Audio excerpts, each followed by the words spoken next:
weekend is upon us. It is a warm weekend here in downtown Houston, but cool inside Minute Maid Park with the roof closed tonight as the Astros play Game 2 of this 4-game series against the team they matched up with in the ALDS. Garrett Cole gets his first start against the Red Sox as a member of the Houston Astros. The Astros come in leading the American League West overall with a record of 36-22. The Red Sox still with the Major League's best record at 39-18. Hi, everybody. Welcome to another night of Astros baseball. I'm Todd Callis alongside Jeff Blum. Blummer, 4-2 win last night. A good way to kick off this homestand. Absolutely was. It was great Astros baseball. We saw some power from Correa, small ball with a couple of baseballs getting knocked in, driving in some runners, and then great pitching, and the back end of the bullpen held up. I'm not sure if Nolan Ryan's going to be in attendance tonight, but if he is, he will enjoy this pitching matchup. Yeah, absolutely. Nolan Ryan is a historic strikeout-type pitcher, and these guys are on a historic pace. You can see they lead the American League in both strikeout percentage and strikeouts. Garrett Cole obviously leading the way, bursting onto the scene in the American League wearing that Astros uniform. It's been a great mix of the fastball slider for Garrett Cole. On the other side, a guy in Chris Sale who has been dominant in the American League for years now. When you look at Garrett Cole, he has all of a sudden become an elite strikeout guy. Never was in his career. Absolutely amazing. Coming out of college, I think they assumed that he might be able to because that fastball can get in the upwards of 99 to 100 miles an hour, but it's really that slider, I think, that's turned the corner for Garrett Cole. And he's gotten on the four-seam fastball, gotten away from the two-seam run, elevated fastball, slider down in the zone. Meanwhile, Chris Sale, throughout his career, from the start, has been a big strikeout guy. Yeah, and this guy brings the funk. He brings all kinds of swing and miss type stuff coming out there, but you can see the wiry frame, bringing that three-quarter delivery, slinging that fastball. What's interesting is that Chris Sale, even with that delivery, pitches with the fastball up in the zone. A lot of fastballs up, therefore setting up the down and in slider. Righty's having a very tough time getting to that pitch. Against that slider this season, hitters are hitting .079. In the course of 162 games, you don't find many better matchups than Garrett Cole against Chris Sale. We'll have it for you tonight as we roll on from Minute Maid Park after this.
Baseball on AT&T Sportsnet is brought to you by Southwest Airlines. Low fares, no hidden fees.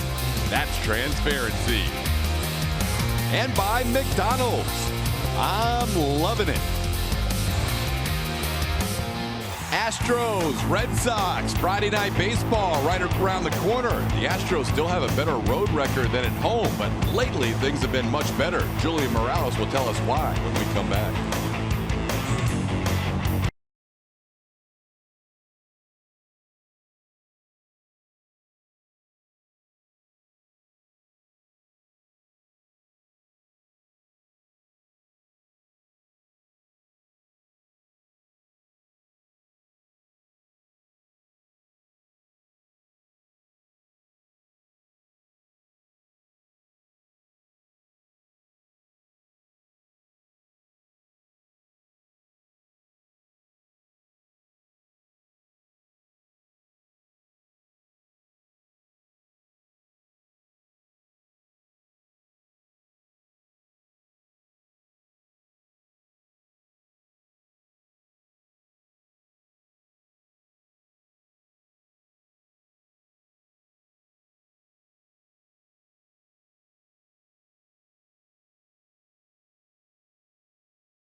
Park. It's game 2 of a 4-game set. 2 of the best teams in the American League. And the Astros last night opened up the homestand with a big win over the Boston Red Sox. It was a great way to kick off the series against a tough team, but it also gave the Astros their 4th straight win right here at home. Now, they've taken some criticism so far this season for not playing as well at home as they have been on the road, but recently they've flipped the script. Check out some of the numbers here. They've outscored in the last 8. They've outscored their opponents 42-12 in 8 games. 12 bombs, so the home runs coming around, hitting 279. Teams can't get any offense going really against all this Astros pitching. And one guy who's been behind some of the success here at home is Alex Bregman. He's been an on-base machine all season long. Check out his last 8.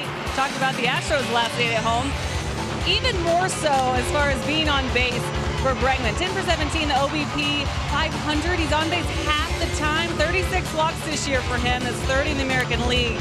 He has a great idea of the strike zone. AJ Hinch has been talking a lot about that. And no, Todd Callis and Jeff Blum are going to have more on Bregman coming up. But guys, AJ told us there's no point in trying to figure out why this team is winning more on the road early. Things are going to balance out, but they are sure starting to tilt here recently, this guy being one big reason why.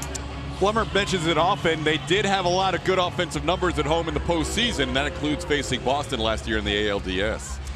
Yeah, for whatever reason, they stepped up at big moments, and a lot of those big moments happened here at Minute Maid Park. And I'm with AJ Hinch. You can go through an entire season and not have explanations for much other than the fact that they're just not hitting. And they'll figure it out. I agree with him. But the one thing that they have been able to maintain is starting pitching, and Garrett Cole is leading the way. In that trade over the offseason, being in that Astros uniform, he has done extremely well with the 11 starts this season. 5-1, 74 2/3 innings, and leading the way in the American League with 109 strikeouts. You've got 1 and 2 in strikeouts. We told you a moment ago they both have basically the same number of innings pitched within a third of an inning of each other. It should be a fun night tonight with Cole versus Chris Sale. Here's how Alex Cora will line things up tonight against Garrett Cole. Andrew Benintendi leads off in left field. Xander Bogaerts is the shortstop. Mitch Moreland at first base. J.D. Martinez in right field. Rafael Devers at third base. Eduardo Nunez gets the start as the DH. Brock Holt at second base. Sandy Leon is the catcher, and Jackie Bradley Jr. in center field. Holt in the place of the injured Dustin Pedroia, who had a little left knee soreness, scratch from last night's game as well. And we just learned before the game that Mookie Betts is going on the DL for the Red Sox.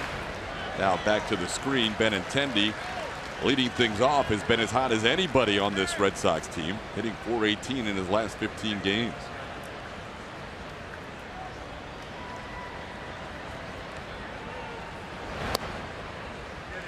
Not great news for the Red Sox, although they hope it's a short DL stint for Mookie Betts. It is retroactive to Tuesday as he goes on the DL with a left abdominal strain. Max Stassi has been framing well all year, and he brought that pitch into the zone nicely. Yeah, that's a tough loss. They're trying to get Dustin Pedroia back in the mix, but Mookie Betts off to an electric start this season, like this guy, Garrett Cole. Garrett Cole starts out this night between two strikeout pitchers with a strikeout, getting Benintendi. 3 straight fastballs led to that K. That is beautifully done. Hasn't had to go to the slider yet, but I think he noticed early on that Benintendi was aggressive on the fastball. Elevated and got the chase.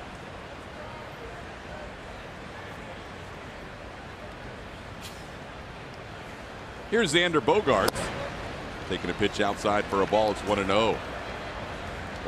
Bogaerts has reached in 16 straight games. See the numbers for Bogaerts against Cole. Garrett has pitched against the Red Sox twice in his career. Once in 2014, and last year pitched against the Red Sox in Fenway on opening day. Garrett checking out the mound with that landing area, a little bit uncomfortable with that last delivery. 2-0 pitch misses low, and he's behind Bogaerts 3-0.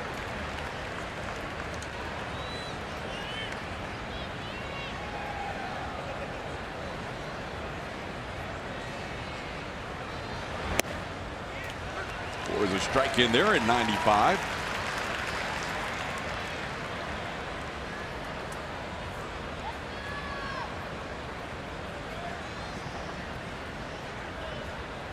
Cole's 12th start of the year. On the 3-1 pitch, gets a high pop-up on the infield. Bregman and Correa are there. It is Correa who takes control and puts it away for out number 2.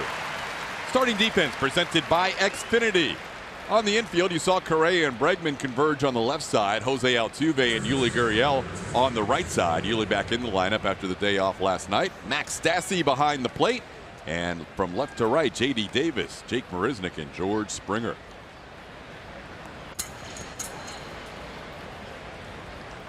In case you didn't notice, every one of those names on the defense, right-hand hitters, and the DH Evan Gattis, a right-hand hitter. The Astros tonight featuring all righties against the left-hand pitcher for the Red Sox, Chris Sale. Here's Mitch Moreland. Cole misses outside for a ball. It's 1-0. Astros going with the orange tops on this big and bright Friday night. A lot of fans in the Stro Zone and throughout the stands getting those orange t-shirts tonight. Cole falling behind his second hitter, 2-0. Good crowd still arriving.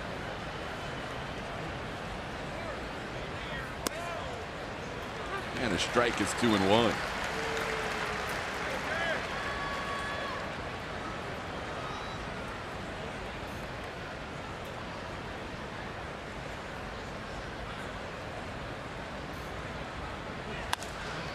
Moreland the other way to left. J.D. Davis in front of the warning track, puts it away. Garrett Cole with a 1-2-3 start to this game, including a strikeout.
Southwest Airlines. George Springer leads things off in right field. Astros with an all right-handed hitting lineup without a switch hitter. First time since September 13th of last year. Altuve hits third, Correa fourth. Yuli Gurriel, the first baseman. DH is Evan Gattis, Max Stassi, J.D. Davis, and Jake Marisnick. Your Astros lineup tonight against the lefty Chris Sale. Left-hander Chris Sale, last time he was on this mound, it was not a good evening for him. Pitching game one of that ALDS. He went 5 innings, gave up 9 hits and 7 earned runs along with 3 home runs on the season. High strikeout numbers, second behind Garrett Cole with 104, 5-2 record. So also in the last couple of outings, actually his last 17 innings he's pitched, he has not had very good command. 9 walks in those 17 innings. Only went 4 1/3 last time out against the Atlanta Braves on the 27th. We'll see how the Astros fare against Sale tonight. He has great numbers against Houston in the regular season, not so great numbers against the Astros in last year's ALDS. It was Sale's first postseason experience. George Springer battling a 2 for 25 right now, coming in batting .281 on the season.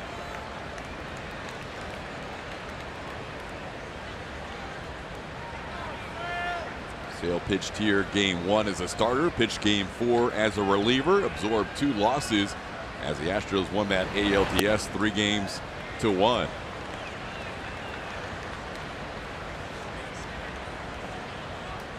You mentioned Sale walking a few of the last 3 starts. His zone percentage, 42%, is the lowest of his career, but he's had a lot of success not getting much contact percentage in the zone or out of the zone. His O contact to Z contact, both the lowest of his career. So he hasn't always been on the plate, but he's also gotten very little contact from the opposition, even more so than last year when he struck out 308. Springer down to the count 1-2.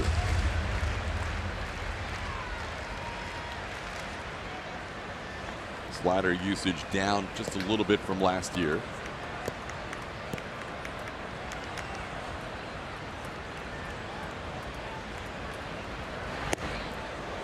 Tries to bust in on Springer, and he takes it for a ball. It's 2-2, 97 with that last fastball. Yeah, that's what I noticed too. When he has the opportunity to come in with 2 strikes, he's going to reach back for a little bit more. Averaging right around that 93, 94 mile an hour mark with the fastball. 93, 94 on this season, and tonight we've seen some 96s and 97s right out of the gate. This first inning might be a big inning for Chris Sale, considering what happened last time he was out here. Left a little bit of a bitter taste in the mouth of Chris Sale, getting roughed up big time.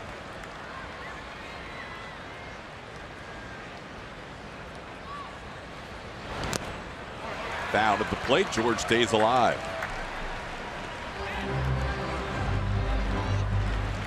Slider comes in right around 80 miles an hour. 29-year-old lefty who was pitched against the Astros in the regular season as a member of the White Sox. Did not pitch against the Astros last year during the regular season. 5-1 in 6 career starts with a 1-3-1 against Houston. With Chicago. 3-2. Springer, a nice at bat to start this game. Definitely, anytime as a leadoff man you can work it to a 3-2 count, it is a good thing. He's fouled off some tough pitches too.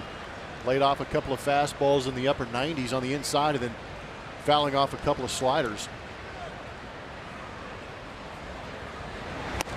Up and in. George draws a walk. And that's how the Astros start the bottom half of the first. Get Out and Play is presented to you by Toyota. Alex Bregman, he was a Cy Young killer in those playoffs. Started against Chris Sale, taking that slider and a hanging changeup out over the plate. That was a big game 4 out there in Boston. Eventually sending the Red Sox home on their way to that World Series championship.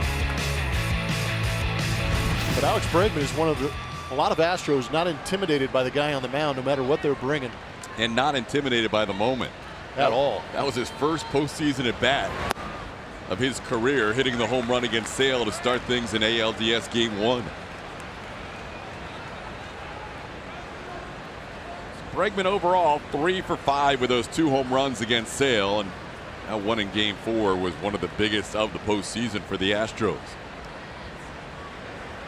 Allowed them to tie the game up in the 8th inning. All of a sudden, Sale, who was ahead of Springer, is now missing the zone. Well, that was the issue last time out against the Atlanta Braves. And if you're struggling with your command, the guy at the plate is not going to give you any help. Alex Bregman, the lowest chase rate on this team and one of the lowest in the major leagues.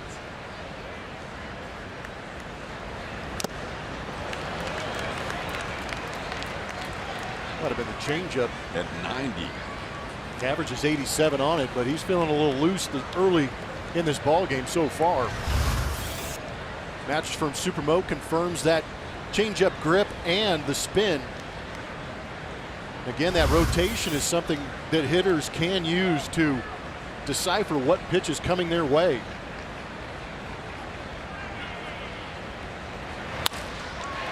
That's a base hit towards left field. Bogart slipped a little bit. Not sure if it would have mattered, as Alex Bregman now 4 for 6 in his career against Sale. That's his first regular season at bat against him. And the Astros have first and second with nobody out. It's definitely a certain level of comfort for Alex Bregman against Chris Sale. Like you said, he's got great command of the strike zone. Alex does now. Gets the head out on a fastball, yanks it through that 5.5 hole. And I agree, if Xander does get to that ball, I'm not sure where he goes with it to try and get it out. Now the guy who homered behind Bregman in ALDS Game 1, Jose Altuve, will bat against Sale. Altuve a lot more bats in his career than Bregman. Comes in with a major league best 80 hits, has 3 career home runs against Sale. Swings through the slider, it's 0-1.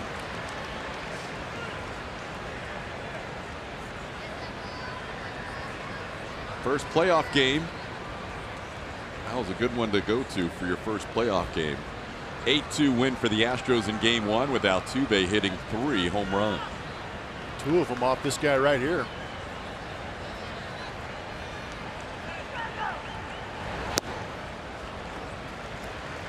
One the count. Well, if you're Chris Sale, no pun intended, he was sailing along through the season until that last start against Atlanta. You don't want to go into your Astro start with bad thoughts, and the Braves put some bad thoughts in his head in that last outing. A very good young hitting team, aggressive on pitches in the zone. Braves got him for 6 runs in 4 1/3. It's pretty impressive. That's a called strike. Altuve thought that was inside. Phil Cuzzy thought it caught a piece of the plate, and Jose and Phil have a little discussion. Well, there's some crazy movement behind home plate by everybody, catching that inside corner. Altuve's not sure. Leon did not frame that one, but he got the call. I think when your catcher moves that much as a hitter, you'd like to see that called a ball.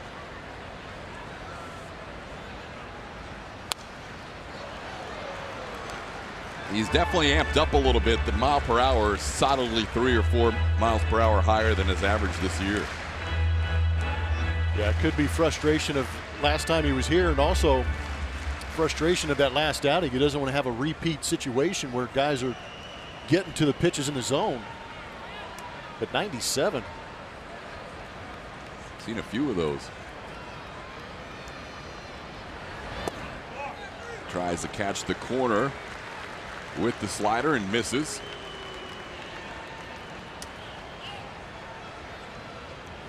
So already the Astros putting 17 pitches on him. Nobody out in the inning. Springer on second. He drew a walk. Alex Bregman on first. He's singled. And Altuve with a 2-2 count.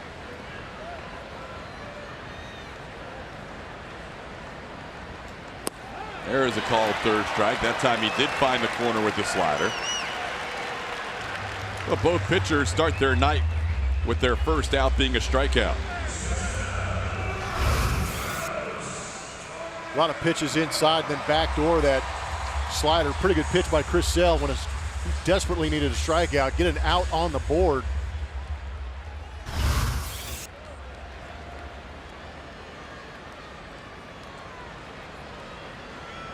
Sale will face Carlos Correa.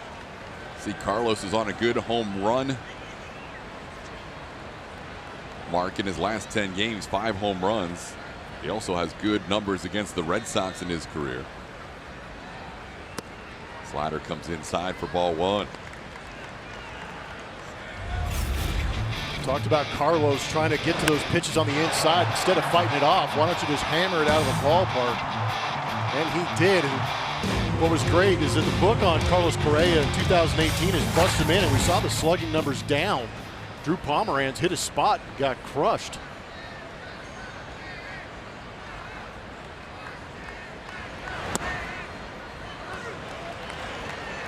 Sale gets a called strike at the knees there. It's 1-1. And Pomeranz was as surprised as anybody that Correa hit that from where the pitch location was, deep over the Crawford boxes in left field. Probably pretty surprised that he took a pitch that far inside and also kept it fair. But when Carlos is going good, he's just getting the foot down, the balance is right, and he reacts to where the pitch is. He's not trying to put the baseball out there. He's trying to hit the baseball hard where it's pitched. Down and in, it's 2-1. Correa not great numbers against Sale in his career, but it seems like that backdoor slider that got Altuve could be a tough pitch for Sale to throw to Correa because of his ability to cover the plate and shoot a ball to right field. It was just a lot of fun to watch. When Carlos is right, he's able to turn on that inside pitch, but he's also able to let that pitch on the outside corner travel and hit it the other way hard. That one's popped up. Moreland, Leon. Moreland gives it a look, but it is in the Astros dugout. So Correa stays alive with a 2-2 count. Garrett Cole only needed 13 pitches to get through the first.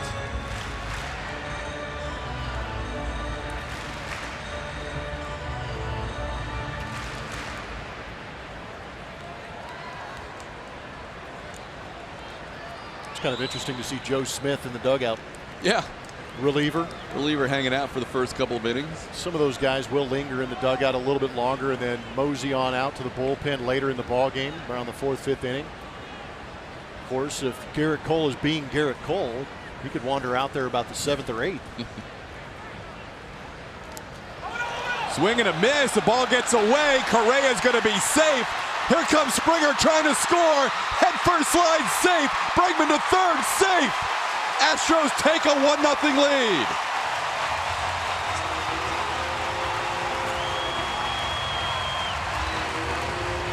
Second out of the inning. Correa unable to run to first, but the other runners on base can advance at their will, and they did score and get to third base respectively. That was a pretty amazing slider sweeping in there, getting the swing and miss by a lot from Carlos, but at the same time, Sandy Leon unable to get his body in front, kind of went after it with that backhand, trying to catch that ball, and in doing so, it skips off him.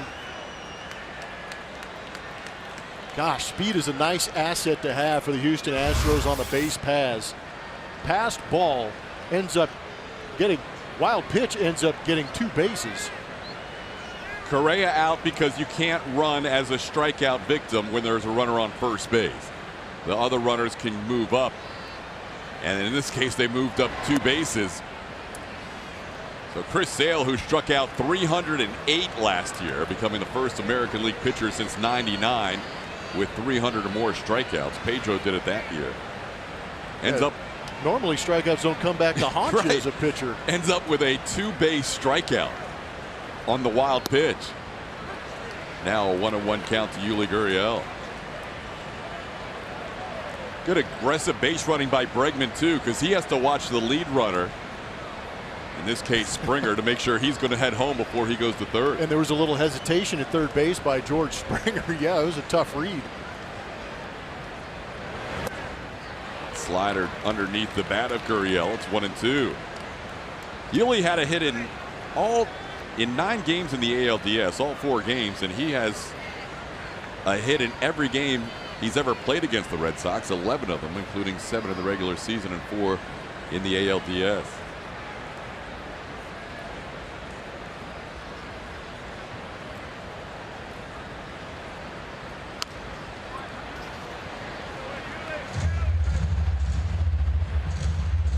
That gives him a 409 batting average against the Red Sox in his career. That's a pretty good number right there. Yeah. He added to that total with a strikeout and still gave up a run. It's amazing.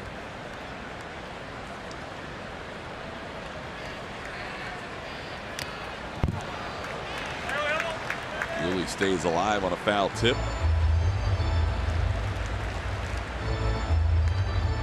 Astros leading 1-0. A walk, a single, couple of strikeouts. The second strikeout ended up being a two-base wild pitch.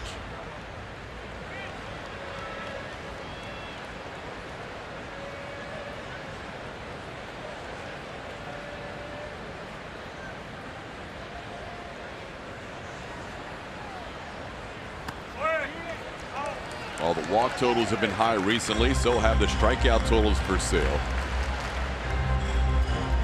He's always going to strike out a lot of hitters, but his last 5 starts, 33 innings, 55 strikeouts. 14.5 strikeouts per 9. Yuli, a little slow tapper. This is going to be trouble. Bregman scores. Astros take a 2-0 lead on the infield hit by Yuli Gurriel.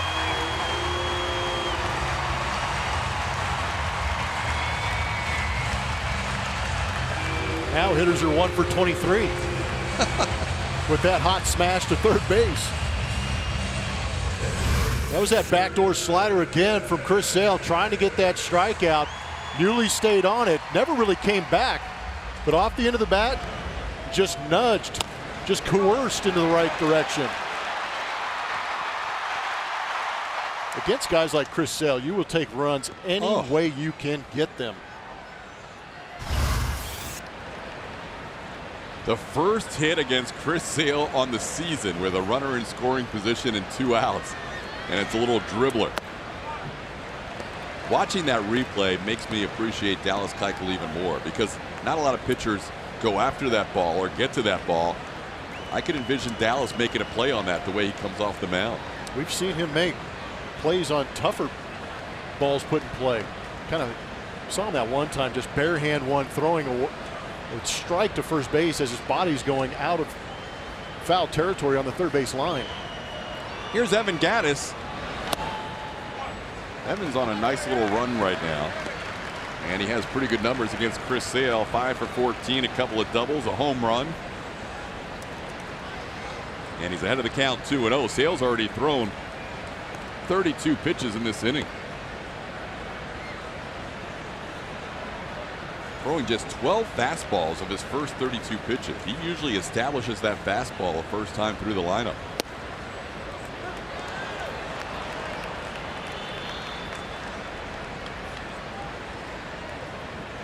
May was very good to Evan Gattis, and he hopes that carries forward into June.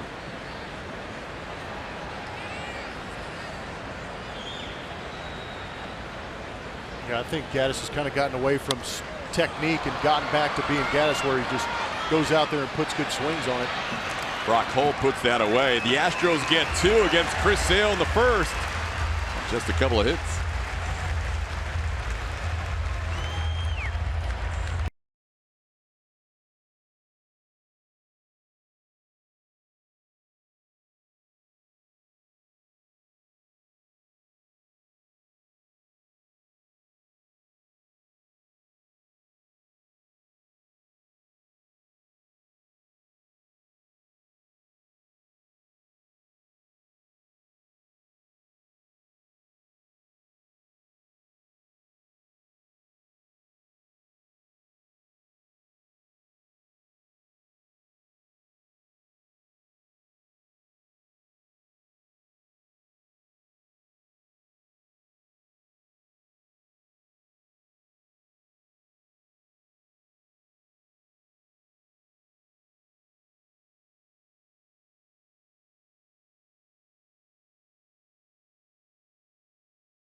by Kubota. Astros starters at home in the month of May with an ERA sitting right around where Garrett Cole's is for the year, a stealth 2.05. Opponents are hitting just 166 against Astros starters at home in May, and 93 strikeouts to 17 walks. That is an unbelievable strikeout to walk ratio. Very impressive stuff. The consistency is what is really impressive. Day in, day out, you get a top line starter when you face the Houston Astros, and the Red Sox will send J.D. Martinez, Rafael Devers, and Eduardo Nunez up in the second inning against Garrett Cole. Cole with a 1-2-3 first inning, including a strikeout up and into J.D. It's 2-0. That opening day start last year, Garrett Cole went 5 innings against the Red Sox.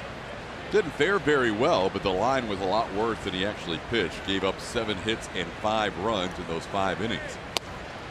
He was cruising along on a cool day in Fenway Park. 4 2/3 innings that allowed just 1 hit and 1 walk. And then a Jackie Bradley Jr. triple, and then a couple of squib hits. Next thing you knew, the Red Sox put 5 runs on the board. Benintendi hit a 3-run home run against them. Cole with a little comebacker gets J.D. Martinez for the first out of the second inning.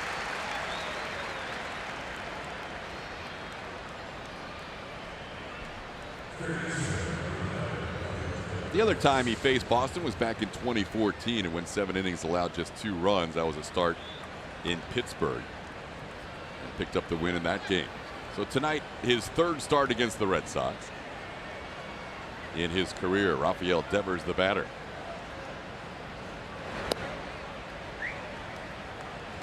Cole misses outside. It's 1-0.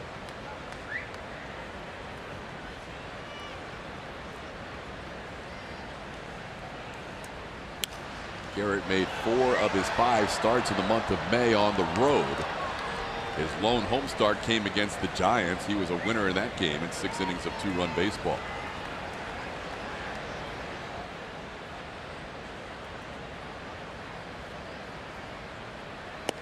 Ooh, defensive swing there. It's 1-2. It's almost, you recognize fastball out of the hand, so you get it ready, and then the ball jumps 97 miles an hour because you realize it's kind of riding up in the zone. Now, swing and a miss. Tip caught by Stassi. Devers is a strikeout victim. That's 2 strikeouts for Garrett Cole. Check out the Astros World Champions commemorative brick program. Enjoy new brick sizes, placement down Champions Walkway, and the option to include the Astros World Champions logo with a personal message on it. Visit astros.com/bricks for more info.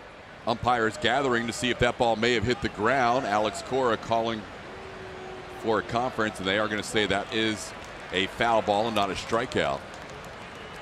The umpires on the bases have a better view than Bill Cuzzy of whether this hit the ground. They actually had to go to the evidence to see it. I'm not entirely sure it was a foul tip.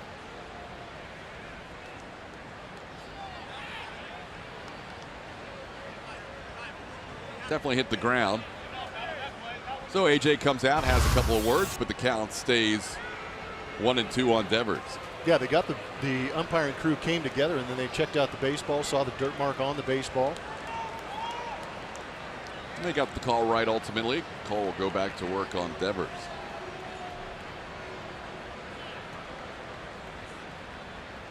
And he gets him again. This one they'll have to throw down to first. There was no foul tip there, and Stassi completes the play, firing down to Yuli Gurriel. So Devers with an extra strike to work with. Doesn't work out for him. Threw a nasty one earlier, and then he went even nastier. Bounced that one in front of the plate. It's like, you're probably not going to be able to foul this one off. Yeah, I would have taken a cricket swing to be able to foul that off. 2 outs. That'll bring up Eduardo Nunez.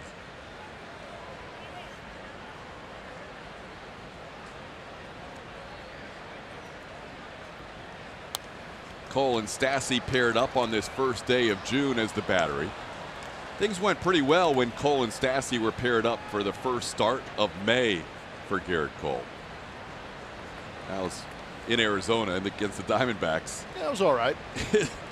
One of the most dominant starts you will ever see. Ground ball off the glove of Yuli.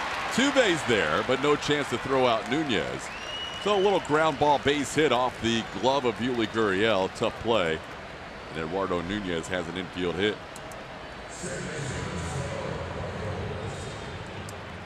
That last hit by Nunez matched the number of hits Cole allowed in that start against the Diamondbacks.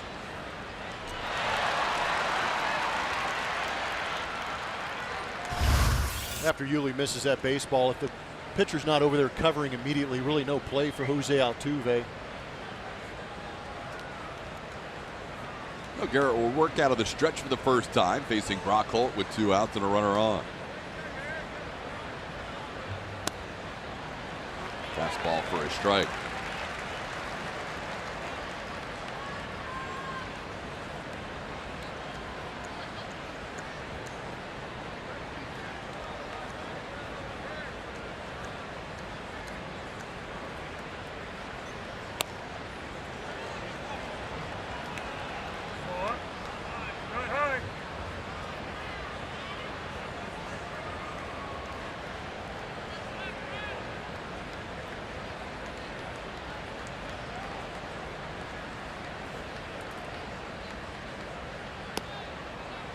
This is the edge. It's 2-1 to Holt.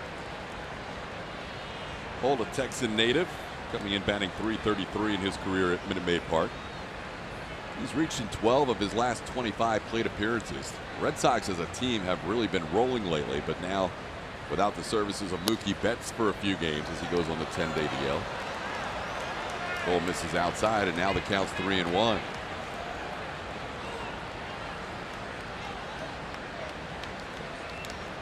Cole not missing by a lot, just off the edges a little bit. Runner on the move. The pitch is sent into center field. The shift was on. George Springer, a diving attempt, can't get there. Jake will play it back in. Around third comes Nunez. He will score. And the Red Sox cut into the lead. It's now 2-1. It's amazing in that exaggerated shift that the person that has a play on this ball is the right fielder, George Springer. I think if we ask George, he probably feels he should have had this. Looked like he had it lined up. Had a beat on it, laid out, just a little bit out of his reach.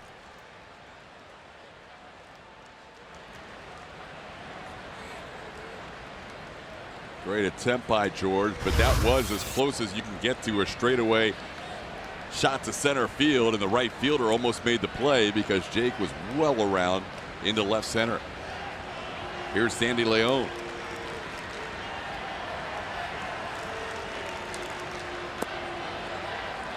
Breaking ball misses inside for a ball. It's 1-0.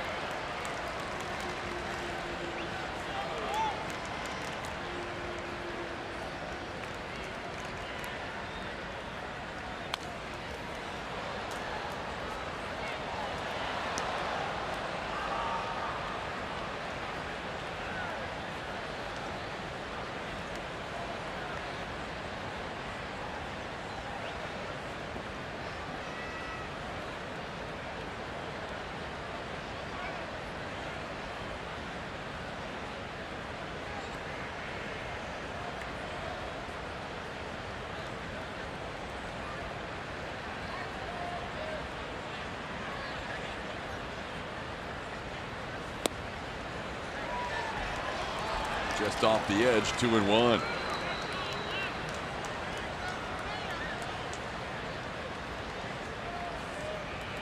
Leon has batted an even .400 his last 11 games.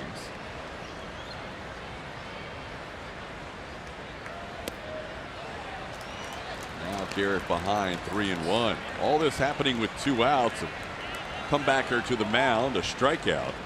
Then Nunez with a little infield hit. Brock Holt with a double to center field. And now Cole behind Leon, 3-1. Fly ball, left field. J.D. Davis, a long run, still coming, and he will get there before the final out of the inning. Red Sox cut the lead in half. It's 2-1.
HEB, no player does more. He had, we're looking at Alex Bregman, which is this fun video to look at too. Bregman homering off Chris Sale. That doesn't get old. But we're going to talk about Max Stassi real quick. Here it comes. HEB, no player does more.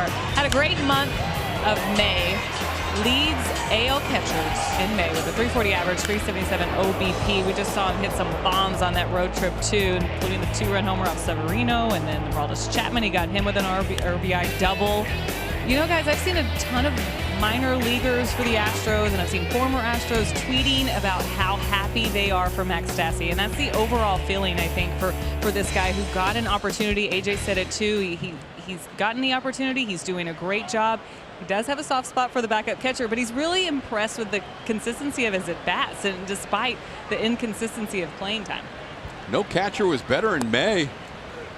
Max Stassi starts the month of June coming off a hot month.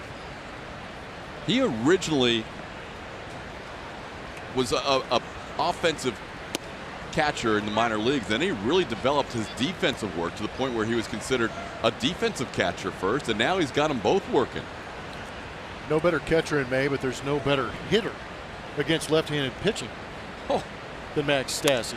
Here's a ball hit hard to center field, coming on Bradley Jr., and he robs Stassi, making a nice backhand catch and hanging on. Stassi hit that ball hard, probably the best contact of the night for the Astros against Sale, but it results in an out. And those are going to be the plays you're going to have to make to get Max Stassi out, because he has been killing baseballs against left-handed pitching. That ball knuckling to center field. That's why Jackie Bradley got kind of twisted around making that play. 106 miles an hour off the bat. Good hit probability too, I would think.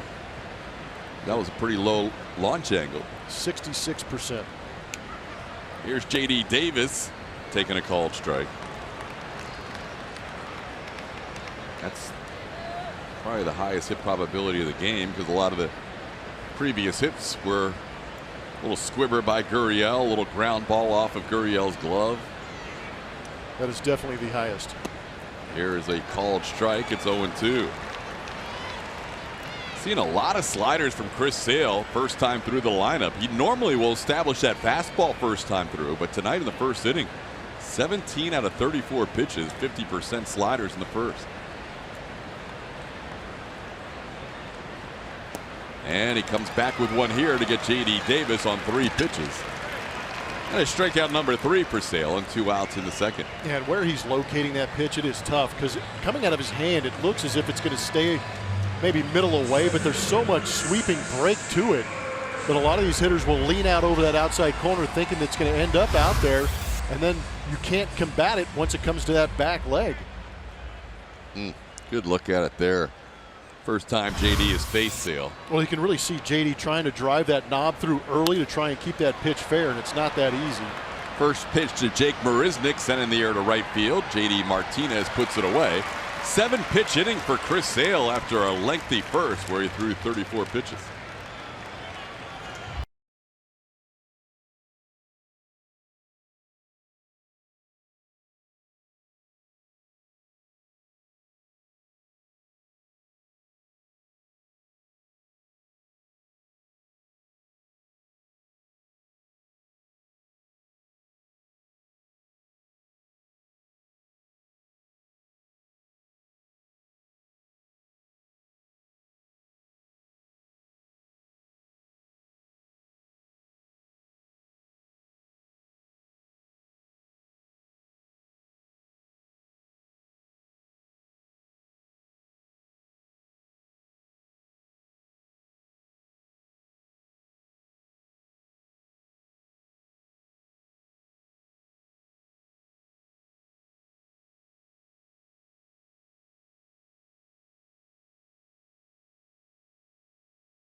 Check out this Friday night's Chevy Stroll poll.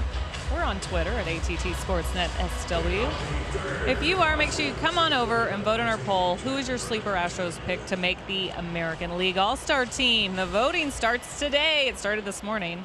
Charlie Morton, Alex Bregman, Colin McHugh, Max Staffsey. These are the sleepers. What do you think? We'll let you know who wins the poll later in the broadcast. TK. The Astros game coming up in D.C. in July. Hopefully as many Astros as possible will make that. We know the coaching staff will be there.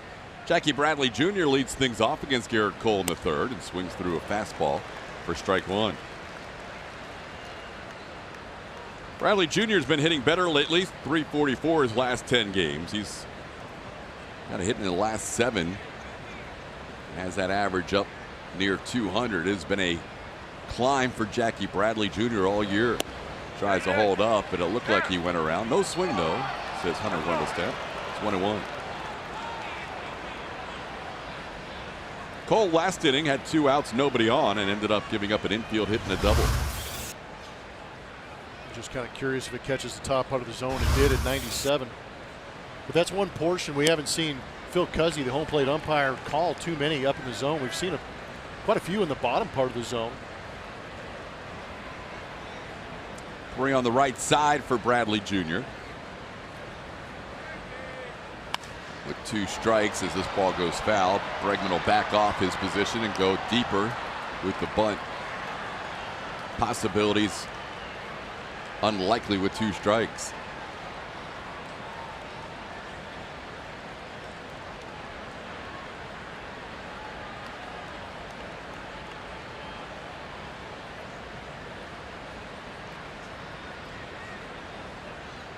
Oh, good breaking ball. Gets him for a called third strike. Garrett Cole up to 3 now in the strikeout department. First down in the third.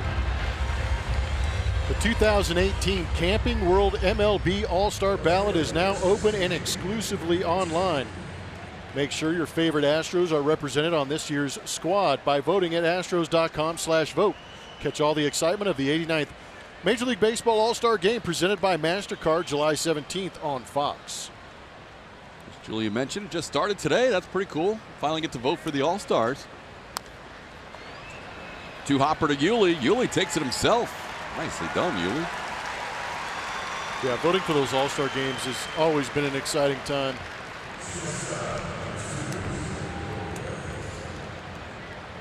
Last year, the Astros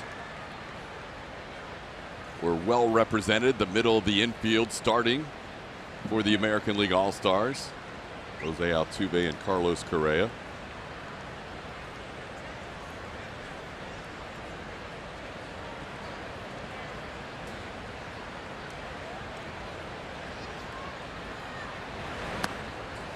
Dallas Keuchel, Lance McCullers Jr., Chris Davinsky. George Springer started in left field for the American League. So this year we'll see if we have as many or possibly even more. AJ doesn't get a lot of ability to not a lot of leverage to really make selections. A lot of it is already determined for him based on player vote.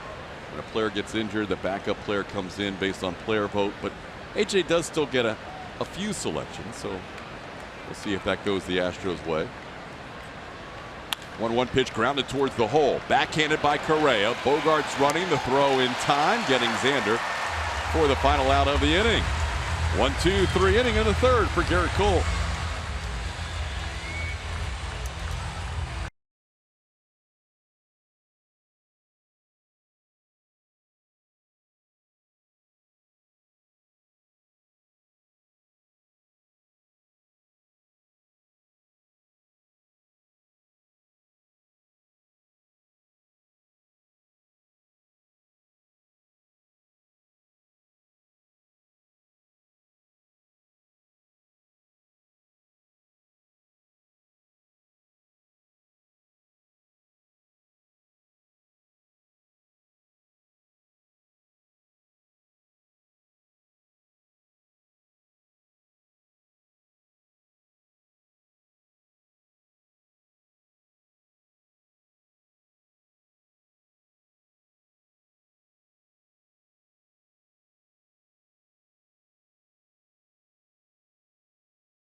Is presented by Mercedes-Benz. George Springer, first career walk-off home run. 2016 against Tyler Clippard, of all people, of the Arizona Diamondbacks. End up winning 5-4 in the 11th. That was their 5th win in a row, 8th win in the last 9. And they eventually went on to win 11 of 13. That was a stretch between May 24th and July 24th, where they went 36-16. It was a great stretch for those 2016 Houston Astros. Amazing to see the young faces, even in 2 years, of Carlos Correa and Lance McCullers Jr. Hey, this game will wear on you, man. Now they're grizzled veterans. They are. Here's George Springer leading things off, taking a pitch outside for a ball. Sale starts him off trying to catch that corner with the slider and unable to do so. Now he takes a strike. It's 1-1. We saw 96-97 a little bit in that first inning. That last fastball came in closer to his season average at 93. I think there might have been a little adrenaline going that first inning. Ooh. Yeah, I'm with you on that. And it was interesting. You looked up and it said that he threw 17 sliders in that first inning too, which is uncommon. It's even more uncommon now that we look back and see that the velocity was at 96, 97 on some of those fastballs. You figure feeling that good that early, you might throw a couple more of those heaters. George had a really good plate appearance his first time up, drawing the walk. He got down in the count like he was here. Battled off a couple of 2-strike pitches, ended up drawing a walk, and he would come around to score the game's first run, scoring from second on a wild pitch. This ball's hit high and deep to left center field. Looking up, Bradley. Forget about it. George Springer, his 12th home run of the year. And the Astros lead this game 3-1.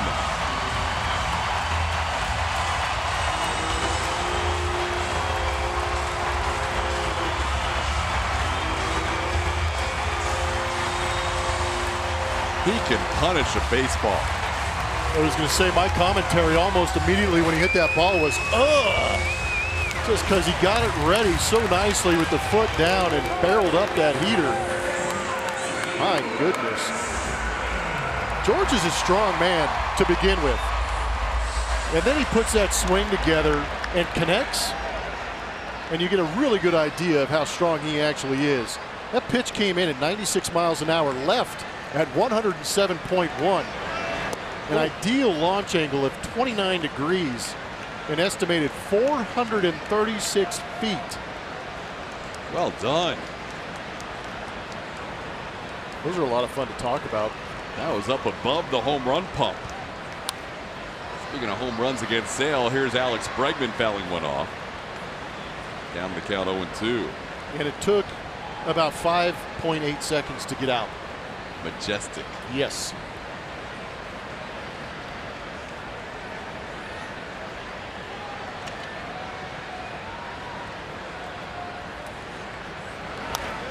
Bregman stays alive on the 0-2 pitch.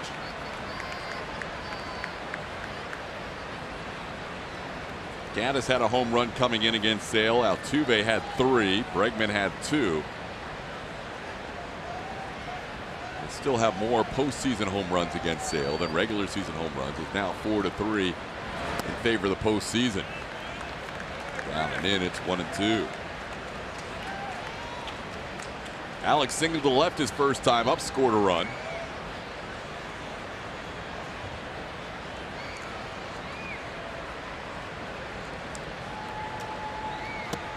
And he goes down here on the slider, striking out Alex Bregman. That's now 4 for Sale. Enjoy. That was supposed to be a fastball in. It left itself out over the plate, and George absolutely annihilated this pitch. Man, oh man. It's still amazing to me. I'm not sure if you caught it on that last replay, how he doesn't rotate on that back leg. He still gets his hips through, but that back foot almost stays planted where it starts. That's not normal. The distance he hits them is not normal either. It really isn't. Altuve swings through that pitch. Very few wall scrapers in George Springer's home run career. When he hits them, they usually go a long way. Got some league leaders for you. They're presented to you by Houston Methodist. AL batting average. Mookie Betts going on the DL will sit on that .359 average for quite a while. A 20-point lead on Gene Segura. He's been swinging the bat well. And Drelton Simmons, how about the American League West representing?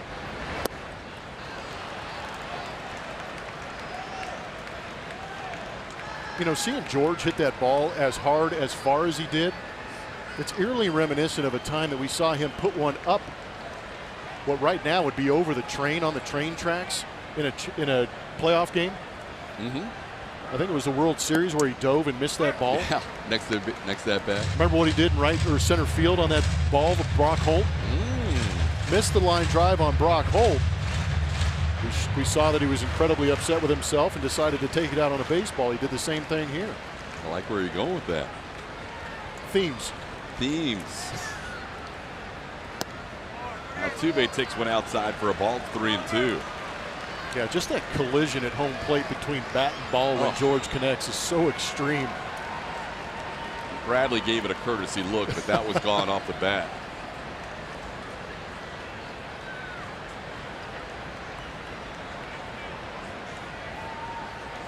Altuve now with a full count.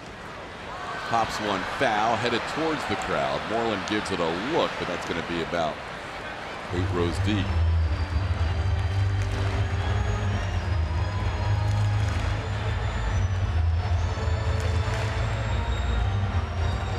Altuve's seen a high dose of sliders tonight. 12 pitches in his 2 at-bats. 3 fastballs, 9 sliders.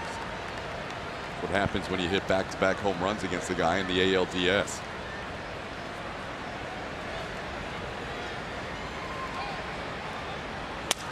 Broken bat into right field. JD Martinez comes on and makes the play for the second out of the inning.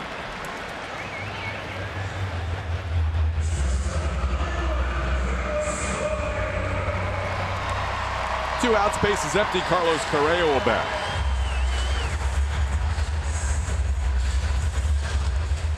Correa in 93 career at bats against the Red Sox, coming into tonight hitting .380 with 9 home runs.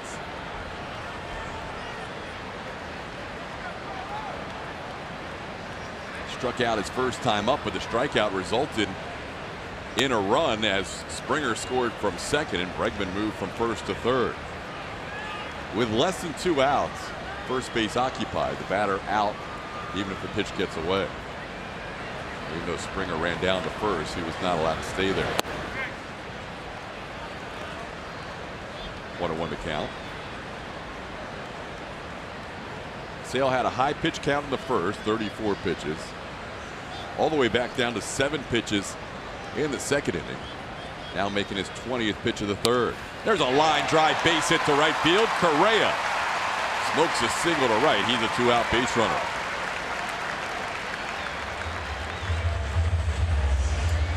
Good piece of hitting. And again, it's covering the plate, which Carlos can do extremely good. And when you start to face some of these guys who throw in the mid to upper 90s at times, that's the kind of swing you want to have, is just take that fastball, rocket it the other way.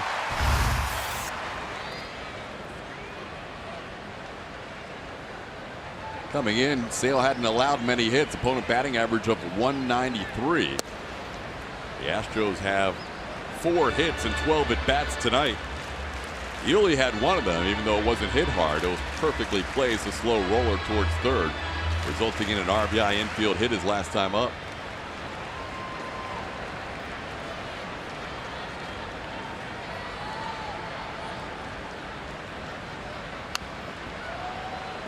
Slider gets him to grounded foul towards the Red Sox dugout. One of those nights where not only the left side of the infield has to stay alive, but Gary Pettis does too. Those down and in sliders with righty hitters. You get some wicked foul balls in foul territory near the third base coach's box. With that in mind, Pettis is almost in the outfield. Can't blame him. And Yuli's last hit, even though it came off the bat at 57.9 miles an hour, he's not typically down that low. That one gets away. A little slider that stayed outside on Leon, and that advances Carlos Correa to second base. Yeah, that's a slider that got away from Chris Sale. Didn't have the grip on it. Came out of the hand a little too quick.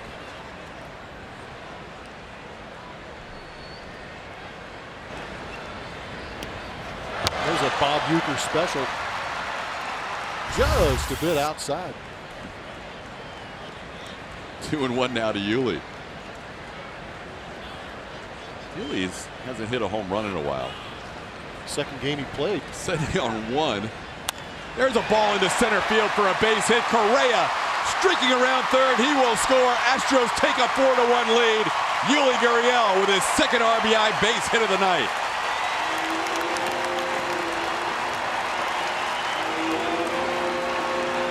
Well, apparently it's just a lousy base hit for Todd. He wanted a little bit more out of Yuli, but I'm taking the base hit, especially with 2 outs. 2-out lightning against a guy like Chris Sale is saying something, because usually Chris Sale with those 2 outs will go up there and get those guys out. 0 for 22 with runners in scoring position coming into this ball game. Now the Astros have made him 2 for 24. Both times it's been Yuli. 2-out base hits. This one was well struck. The last one was a little more fortuitous, as he discusses things with Alex Cintron. Yeah, a tale of 2 exit velos. The first one at 57.9 that I was telling you about. This one at 100.1, a little more typical for Yuli Gurriel. That'll bring up Evan Gattis. Astros getting to Sale for 4 runs in this game, coming off his last start where he allowed 6. Sale had gone his first 11 starts this year without allowing more than 3 runs, and now he has gone 6-4 in his last 2 starts. Gattis takes a called strike.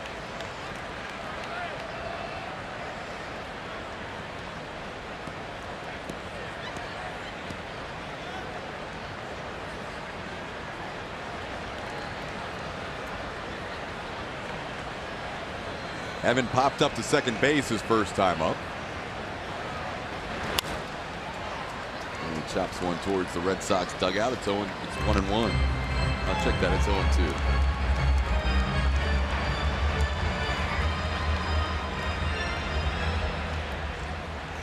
Two runs in the first, two more in the third. It's right on the Astros average here at home with the 4 runs, just over 4 runs. You'll take average or above against Chris Sale. Absolutely. In fact, the average isn't too shabby with a guy coming in with a 2.76 ERA, already with 4 runs in 3 innings. As good as Sale has been in the regular season against the Astros, all those starts with the White Sox at a 1.31 ERA. The last 3 outings, game 1 in the ALDS, game 4 of the ALDS, and now tonight, Astros have scored 13 earned runs against Sale in 12 1/3 innings.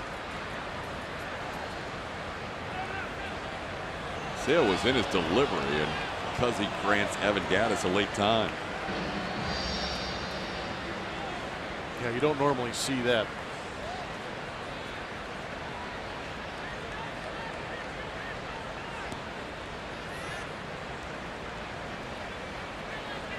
I like the ABs that the Astros are having. Sale was feeling pretty good about himself going 1-2-3 in that second inning, but Garrett Cole matched him with a 1-2-3 inning and got him right back on the mound. Deep to right field, JD Martinez back, makes the play on the track before he gets to the wall. Evan hit it well to right, but he's retired for the final out. Astros add 2. And it was George taking out some angst on this baseball. Just a pure swing on a fastball and hammered 436 feet away.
As we head to the 4th inning, he will face the 3, 4, 5 hitters in the Red Sox lineup: Mitch Moreland, JD Martinez, and Rafael Devers.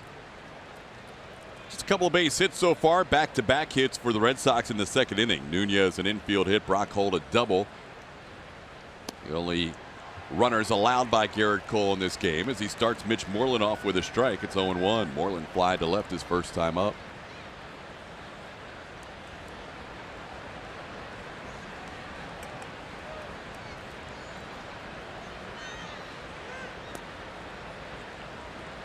A little bit outside, it's 1-1.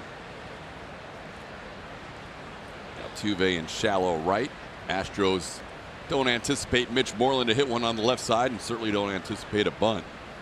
As Bregman's at shortstop, he drills one to deep center field, sending Jake all the way back on a full sprint, and he will watch this one go off the batter's eye to straightaway center field. Mitch Moreland hits his 9th home run of the year and makes this a 4-2 game.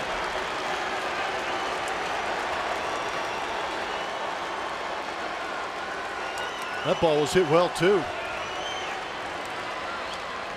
We haven't seen the greatest command of that slider tonight from Garrett Cole. Still plenty of game left, but this is a fastball that gets left up out over the plate. 104.8 miles an hour off the bat.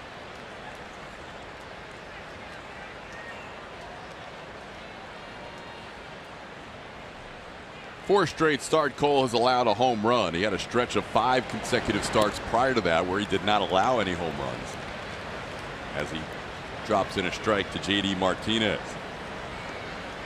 Well, of all these hitting stars, Mookie Betts, who just went on the DL today, J.D. Martinez, Xander Bogaerts, Benintendi's having a nice stretch here. Sometimes Mitch Moreland gets overlooked, but he came into tonight 6th in slugging percentage in the American League, and he hit one 434 feet off the batter's eye in center field. Yeah, it's a pretty good poke. Last year, Garrett allowed 31 home runs in over 200 innings of work. That was the 8th home run allowed this season.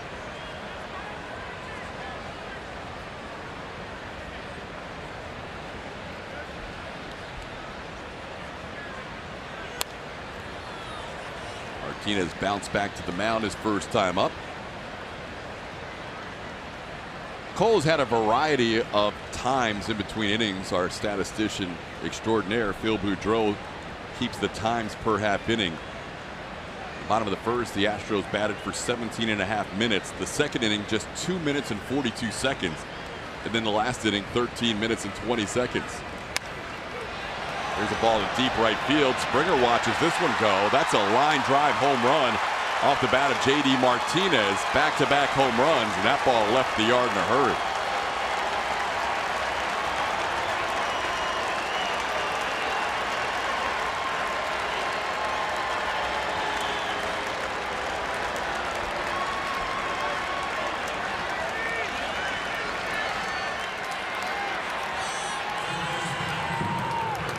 Number 19 for J.D. Martinez, a major league best in home runs, also driving in his major league best 48th run.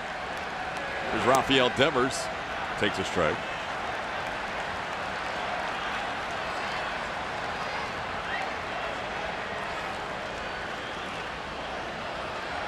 Red Sox coming in leading in most of the offensive categories: runs, average, slugging percentage.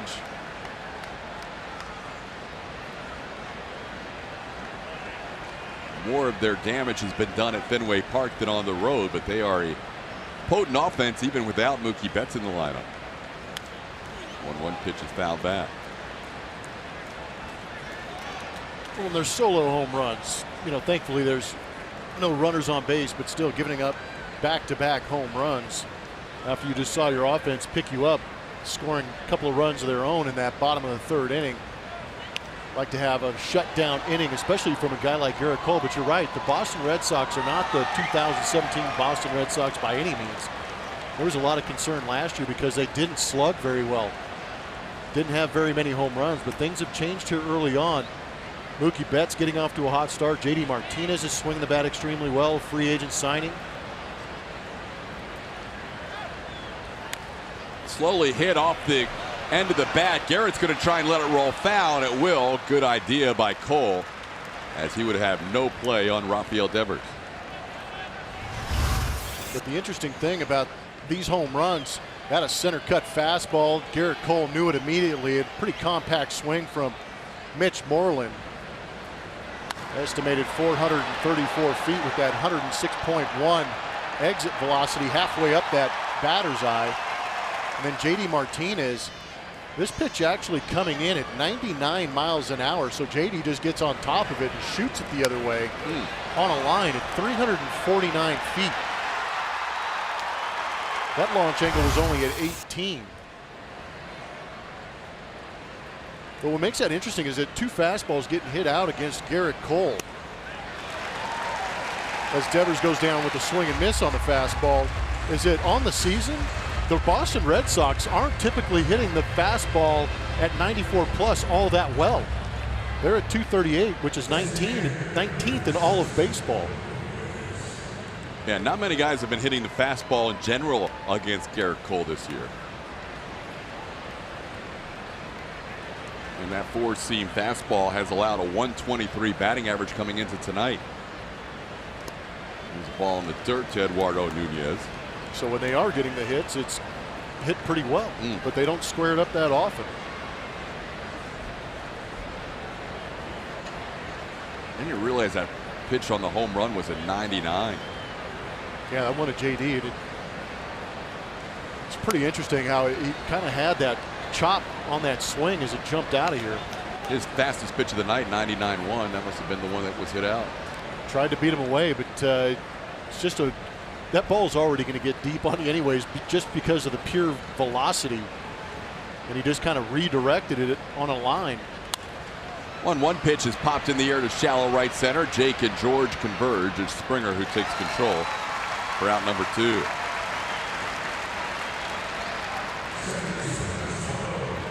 Well, this team, the Red Sox, last year 26th overall in slugging percentage. They went from 26th in 2017 to 1st right now in 2018. OPS last year 22nd, this year 2nd. One guy can make an impact, but not that much. There's other guys that have stepped up their game this year. Mookie Betts having a monster season. Mitch Moreland having a nice year. Xander Bogaerts, Rafael Devers. JD Martinez makes a huge impact on that lineup. It's rare you see a team go from 26th to 1st in a category in one season. And it kind of explains that they had some guys that underachieved last year as far as the home run is concerned. But now they're getting back into form. And adding a guy like JD Martinez helps out quite a bit. Brock Holt, the batter, with a 2-1 count. And he sends one high in the air to center field. Jake doesn't have to move very far. Puts it away for the final out. A couple of solo home runs to start the inning have made it a one-run game as 4-3 Astros.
Strikeout percentage Major League Baseball leaders since 2014.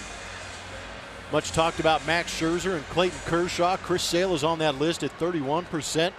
In second place, Steven Strasburg and Corey Kluber trail by a couple at 29%. Chris Sale, a notorious strikeout pitcher. First 150 career starts, nobody had more strikeouts than Chris Sale. Kerry Wood second. Nolan Ryan third on that list. And that was before he picked up a 308 strikeout performance last season. He and Clayton Kershaw, the only pitchers in the last 15 years to strike out as many as 300 batters. Kershaw did it in the 15th season with the Dodgers, and Sale last year in his first season with the Red Sox. Max Stassi, the batter, takes a called strike on the slider. Sale's actually thrown more sliders than fastballs. In fact, he's thrown more than 50% sliders tonight, with the first two to Stassi. And on the season, that is usually around 30%. So a lot of pitches moving into righties and away to, there are no lefties in the lineup today, but into the righty hitters as Stassi misses the changeup there. It's 1-2. I think it's a theme that we've been seeing all year long against the Houston Astros, which is more off speed. Yep. These guys proved last year that they can hit high velocity. Oh. Wow.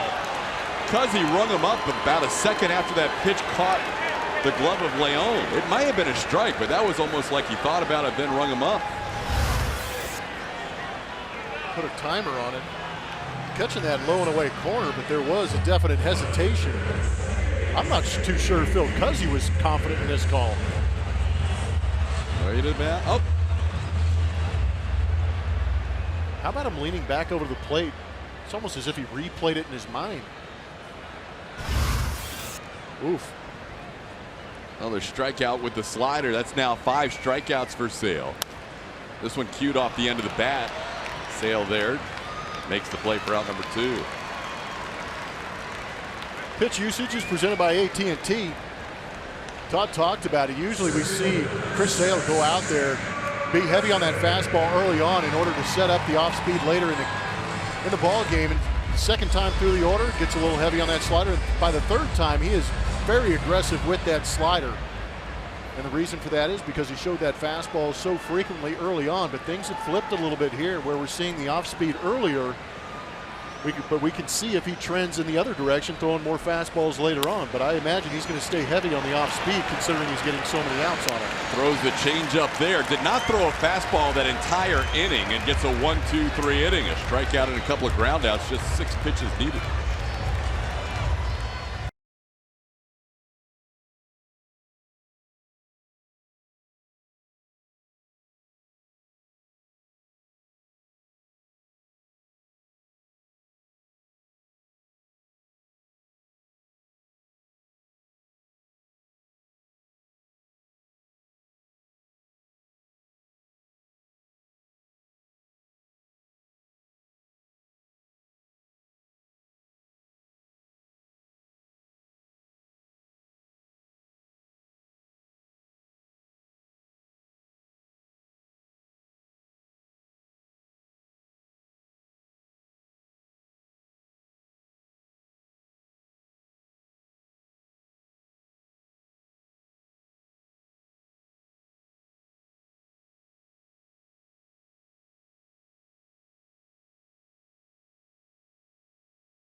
Park this Sunday for Kroger Family Sundays. Special Kroger Family 4-packs are available starting at only $70. For more information, visit astros.com/Sundays or call 1-877-9-ASTROS. TK. All right, Julia, we head to the 5th inning, 4-3 game. Premier pitching matchup tonight, but there's been a little more offense than we anticipated. Red Sox scoring a run in the second, 2 in the fourth. The Astros scoring 2 in the first, 2 in the third. The battle of strikeout pitchers. Garrett Cole has struck out 4. Chris Sale has struck out 5. He will face 8, 9, and 1 will Garrett Cole for the Red Sox in the 5th inning. Sandy Leon takes a fastball for a called strike. Leon flied out to left field his first time up.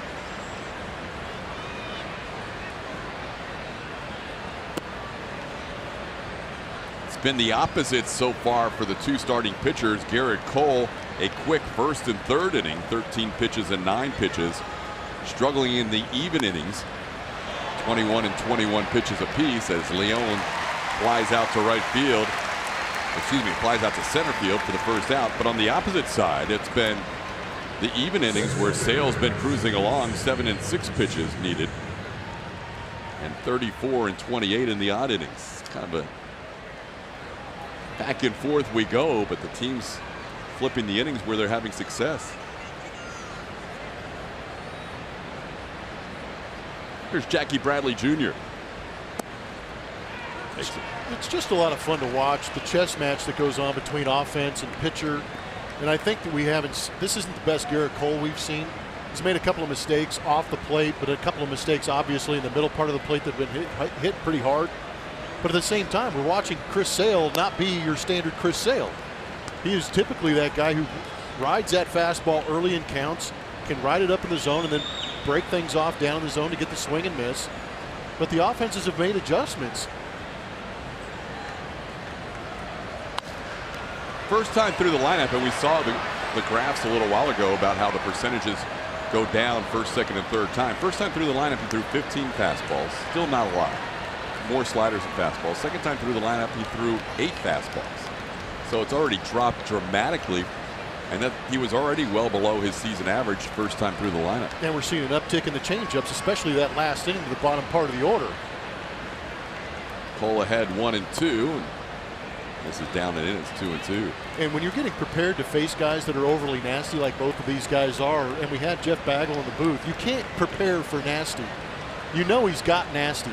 It's fighting off the nasty to get the mistakes, and a couple of mistakes that we've seen in this ball game from both pitchers, like this one right here, have actually been hit hard. So I give a lot of credit to the offenses in this tough matchup for both sides.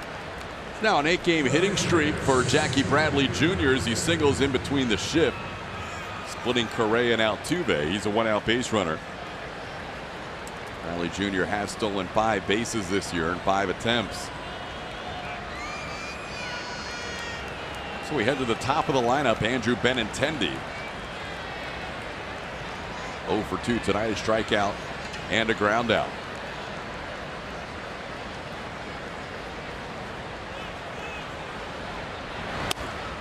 Late swing there at 96. It's 0-1. Bradley bluffed a go at first and held his ground.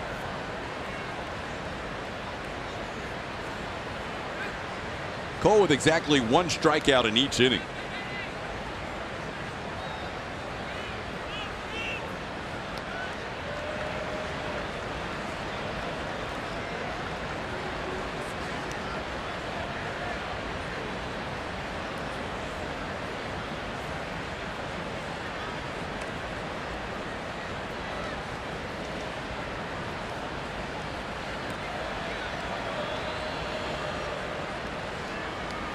Garrett through his career has really worked on shutting down the stolen base game. Early in his career, 21, 25, 18 stolen bases in 2016. Last year, 90 more innings than in 2016. He allowed 1 fewer stolen base than the year before. This year, 4 steals against him. This is the corner there. He's had a lot of close pitches that have not quite caught the edge, according to Phil Cuzzy. It's 1-1. Yeah, he has not gotten the benefit of the doubt. Even with Max Stassi working back there. Just off. That one further off. It's 2-1. Garrett, 75 pitches in, has thrown 45 strikes, 30 out of the zone.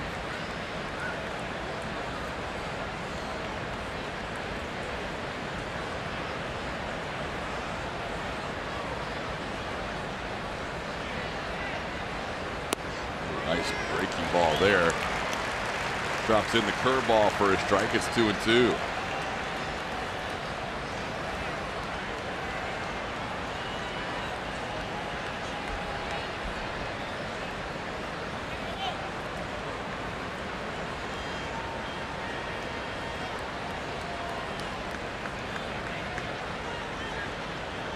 Runner on the move, pitch down and in. No chance for Stassi as Bradley steals base number 6 on the year.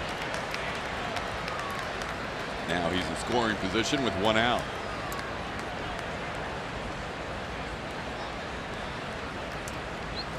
Stassi will go out and have a little conversation with Garrett in this 2-2 count. A runner at second base. Excuse me, 3-2 count.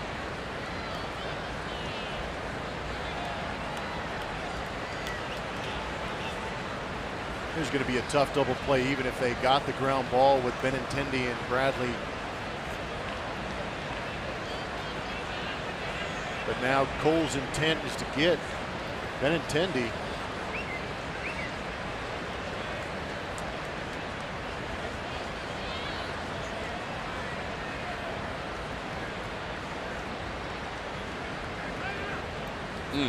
Again. One on each side. Phil Cousins' timing is all off tonight, huh? I would concur with that statement.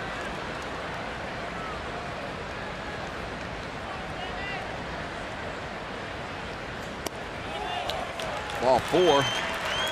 Benintendi draws a walk, and now the Red Sox have runners on first and second with 1 out.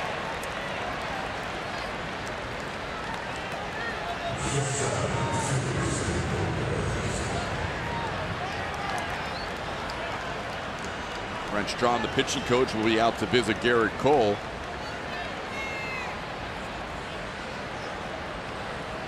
Garrett Cole impresses me as a guy that would rather just work through things. I'm sure he understands why Brent Strom is coming out. Brent Strom's going to obviously bring some information and encouragement for Garrett Cole, but from what we've seen Garrett Cole throughout this season is a guy who, when he doesn't have his best stuff, isn't going to back down from anything. He's going to hop right back on that mound and attack hitters.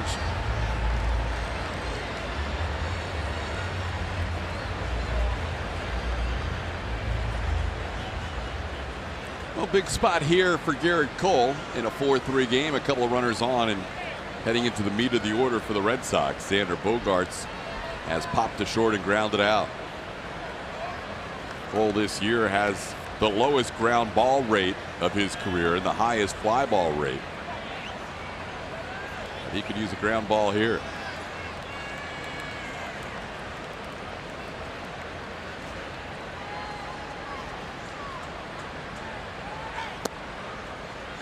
That's a strike at 98.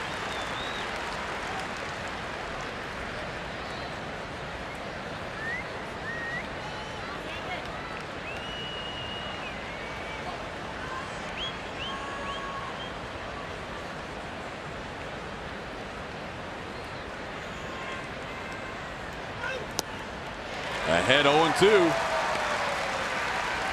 You got a pretty good idea of how effective a first pitch strike can be. Did a great job painting down and away and attacked that same spot but with a different pitch.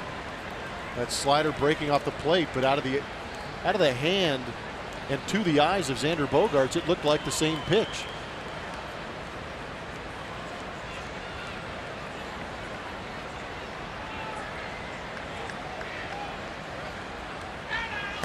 Tries to hold up, and he does. 1-2. And that's what you'll see pitchers do also, is early in the count make some pitches near the zone to get ahead in the count, whether it be a foul ball or a called strike, swinging strike, but find a way to get to that 0-2 count, and then they might actually start to creep off the plate a little bit and try and take advantage of the hitter being in a little bit of a defensive panic mode. Almost got the chase from Xander Bogaerts on that last pitch. Swing and a miss. 98. Picking up his 5th strikeout.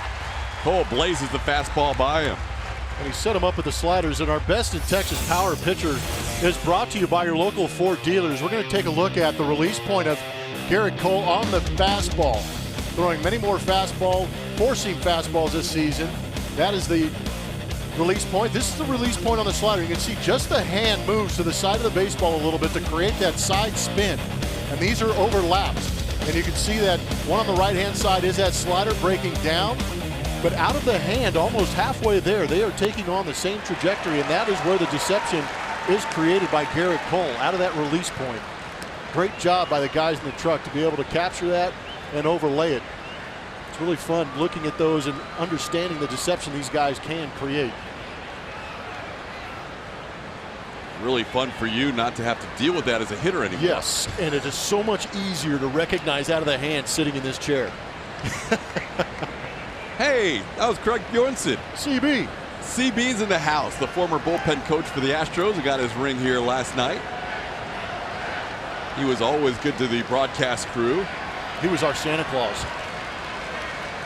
He treated us great. 0-1 the count to Mitch Moreland. Oh, another nasty down and in slider.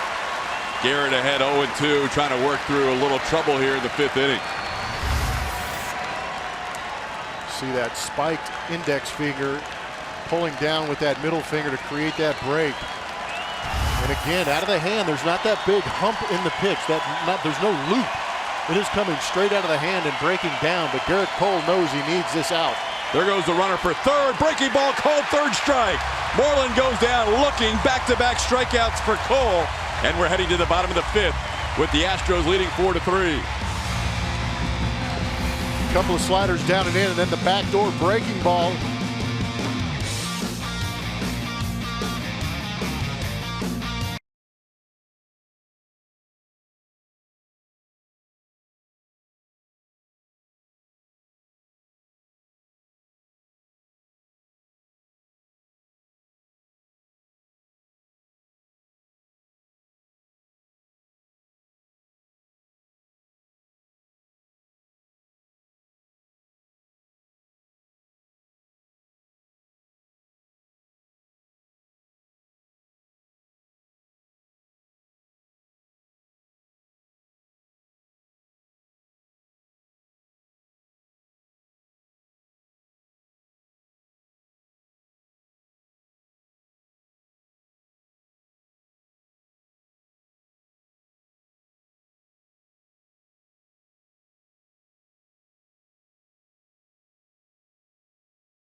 Arkansas, June is your chance to show your spirit. Use hashtag Ultimate SWFan ARK on Twitter to show us, and you could win a VIP experience. So tweet now and win big.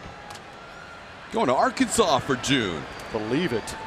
We're in the Lone Star State the first couple of months. Woo, pig suey. Here's George Springer taking a slider. It's a back foot slider that almost hit him in the back foot. Good to have viewers throughout the Arkansas region joining us on this broadcast and others throughout the year. Fun team to watch.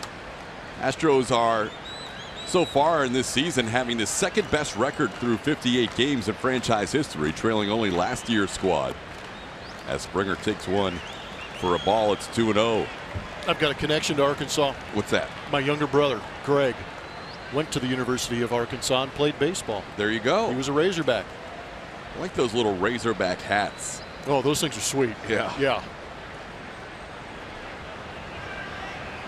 2-0 pitch is a changeup. This is pitching backwards 101 from Chris Sale tonight.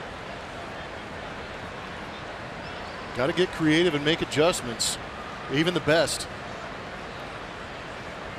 There's a ball hit towards left coming on Benintendi. It's going to fall in front of him for a base hit. George Springer, a leadoff base runner in the 5th. It's been a fun battle. This has been enjoyable. I did not expect, I knew Sale would make adjustments. I did not expect him to go all secondary pitchers, or the majority that we've seen tonight. Me neither. As good as they have been, I didn't anticipate him doing that either, because so much has been talked about that fastball and the aggressiveness with it. But he has definitely come in with a game plan. And you got to remember too, Alex Cora was the bench coach of this team last year, recognizing that the Astros hit the fastball extremely well. Maybe that has a little bit to do with it also. Slider for a strike. 26 out of his first 80 pitches are fastballs. Man.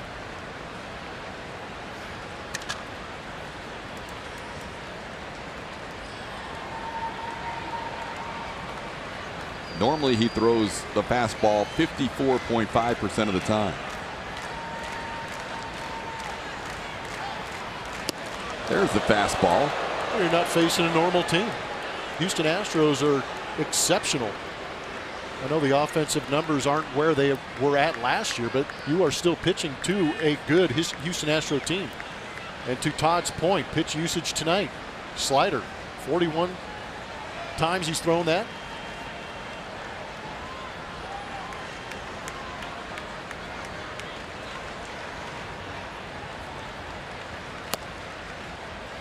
Outside for a ball.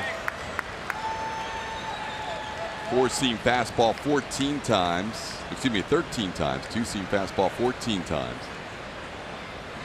27 out of 81. That's 33%.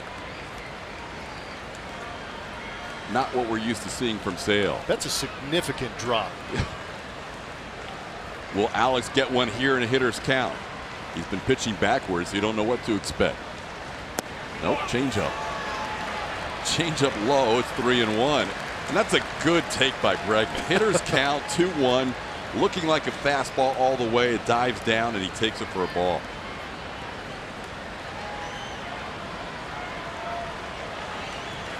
Now you have no idea, but you would anticipate fastball. But this is a guy that got him twice in the ALDS.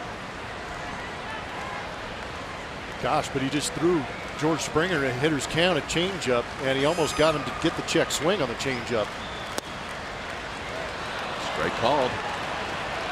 Is that the changeup at 88, 89? Yeah. Wow. He's throwing the changeup It's hard. an aggressive changeup. Normally it's 87, but the fastball's been up a couple of miles an hour, and so is the changeup. So now if you're Alex, you want to get soft, but you have to gear up in case he brings that 95 fastball. Sit that fastball away and hopefully get a mistake up out over the plate that you can get the barrel to. There's the fastball. It may have been off the plate. A rare chase by Alex Bregman. He checks back with Phil Cuzzy, and that's a strikeout for Sale, number 6 in the game. Well, give Chris Sale a little bit of credit too. He is very effective, and again, pitching backwards. What it does as a hitter, seeing that much off speed, slider or a changeup, is your eyes start to adjust to 85, 89, and then all of a sudden in the 3-2 count you see 97. That's tough to catch up to. Here's Jose Altuve.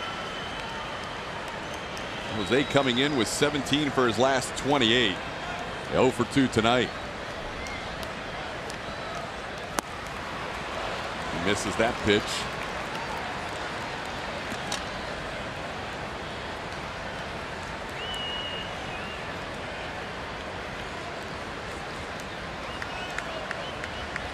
He has thrown more changeups than two-seamers, more changeups than four-seamers.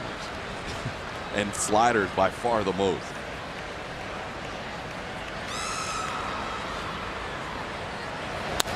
Slowly hit towards short.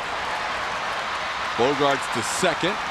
Gets the force on Springer. Altuve reaches on the fielder's choice.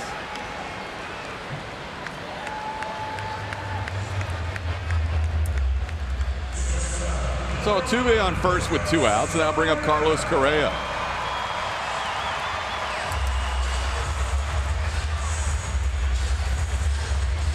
Correa 1 for 2, singled in the 3rd inning.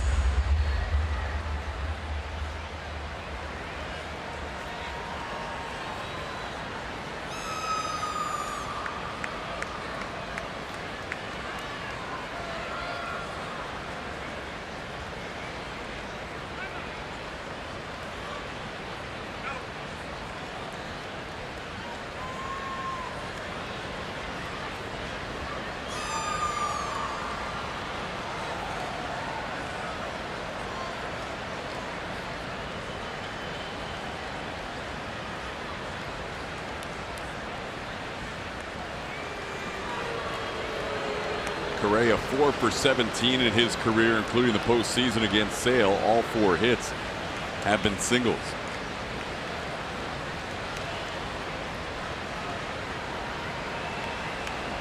The guys that got him for home runs in the postseason, Alex Bregman and Jose Altuve, has done a nice job against tonight. Sale allowed a single to Bregman his first time up, but overall they're now 1 for 6 combined.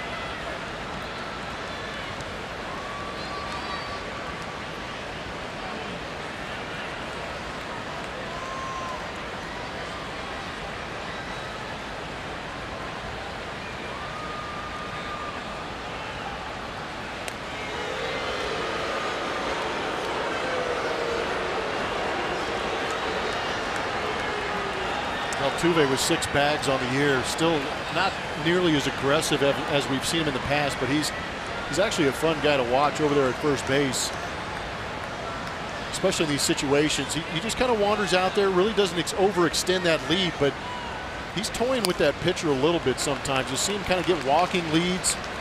He's still quick enough to get back to the bag, but he's not that traditional guy that gets out to a spot, stops, and then goes. He almost creates a little bit of momentum sometimes. And of course, he's talking to everybody. Talking to Moreland, talking to Cintron. Chris Guccione, the first base umpire. Who's next? Ball into right center field. Back goes J.D. Martinez. Ball carries almost to the warning track. Martinez puts it away as Correa flies out to end the inning. 1 hit, 1 man left on base. We head to inning 6. 4-3 Astros.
World Championship with an exclusive piece of jewelry from the Justin's World Championship collection, available at the ballpark and online all season.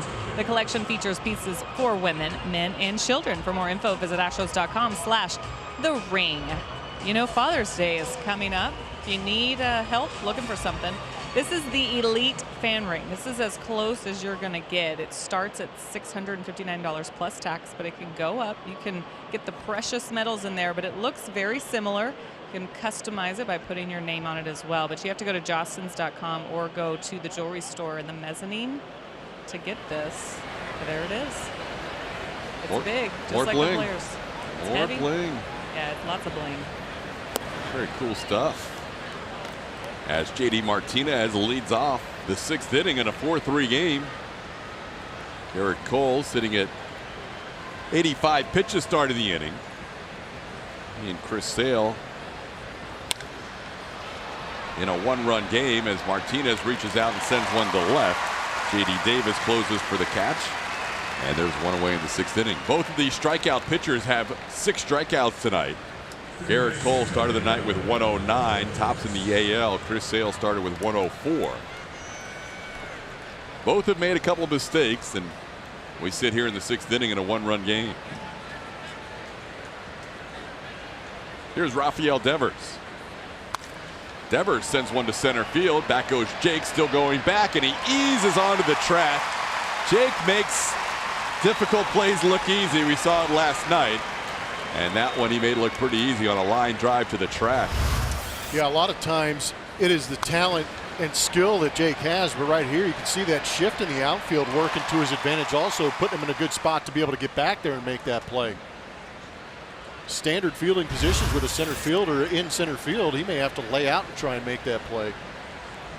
We saw the shift earlier tonight not work out so well with Brock Holt batting, but more times than not it's going to take hits away.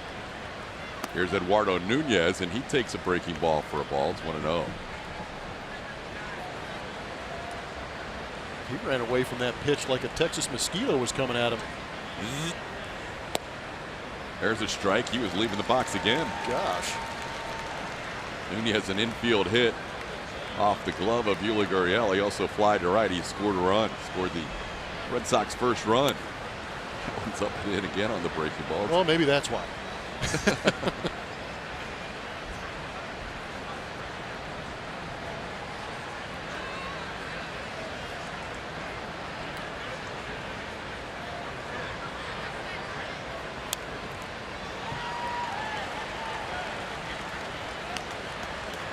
They're looking for a low pitch inning, coming in with 85 through 5. This year has been his best year with pitches per inning. 15.2, the lowest in the past 5. Tonight that number has been elevated a little bit by this Red Sox offense.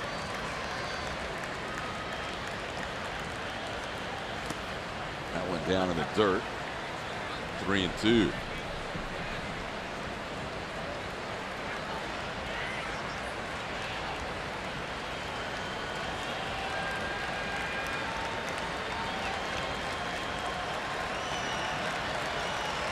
Engine Cole has struck out 6. He's allowed 5 hits and a walk. Here's a ground ball towards Correa. Makes the play, and a strong 1-2-3 inning for Garrett Cole. 9-pitch inning. We head to the bottom half of the 6th, 4-3.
Sportsnet is presented by Rooms to Go, where you get great style and quality, all at the lowest prices every day. The matchup of Garrett Cole and Chris Sale heads to the bottom half of the 6th inning. Astros with a 4-3 lead, out hitting the Red Sox 6-5. Cole had a quick 9-pitch inning in the top half of this inning. Did not strike out anybody. He sits at 6 strikeouts, as does Chris Sale, facing Yuli Gurriel for the 3rd time. Yuli, a couple of RBI hits, both coming with 2 outs. Infield hit in the 1st and a clean single into center field in the 3rd.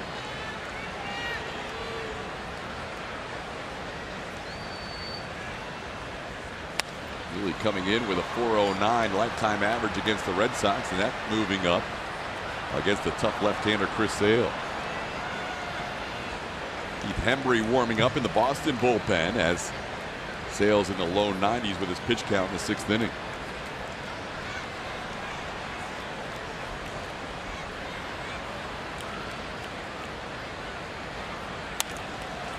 Popped in the air, right center field, coming on Martinez. JD is there for the first out. Evan Gattis swinging the bat pretty good, especially in the month of May. The month of April was not kind to him. He was tinkering with that swing all through the month of April, and all of a sudden May turned and he said, I'm going to get back to being Evan Gattis. He goes up with the intent to do harm to baseballs, and that's usually when he's pretty good. 6 home runs and 16 RBIs in this month of May to get going. Been a lot of fun to watch. It kind of brings on the love when you do that. Playing the role of the tree. He's a lumberjack. He's as big as a tree. Takes the slider for a strike. Evan has popped up to second and hit the ball hard to right field, sending JD Martinez to the warning track.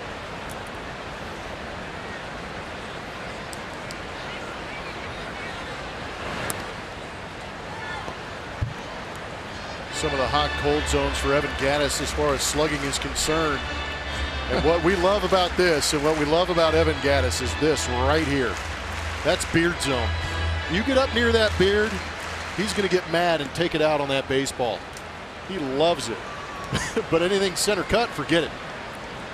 That's one of the most extreme hot cold zones you'll ever see. The ball popped up to Moreland, first base. Puts it away for the second out. Yeah, it's not standard to see guys hit elevated pitches, not only for hits, but to hit them as hard and get the slugging percentage up like Evan Gattis does. The 2 outs, base is empty. That'll bring up Max Stassi.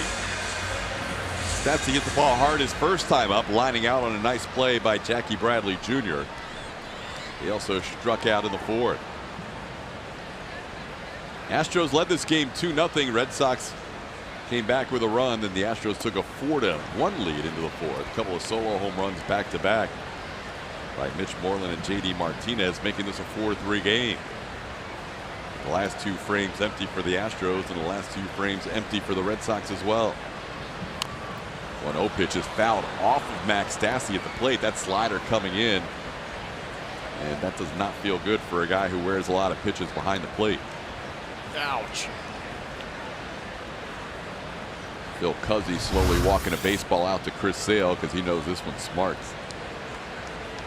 Oh my goodness. Whew. Flashbacks. It's not good. That hurts. No shin guard. Where's the shin guard behind the dish? Yeah, he's got a couple of them. He may have to reconsider after tonight. Well, that Chris Sale slider comes in at a different angle than most. And that is the hard part. You're trying to keep a ball fair that is coming from out of right field almost literally. That's the angle it's coming into the zone at. So in order to try and create a swing that can match up with that and keep it fair is the hard part. Sometimes you create a little more lag in the barrel coming through the zone to try and get it into fair territory. It creates that almost uppercut swing to it, and you end up burying it off your shin. Now he takes a strike. It's 1-2.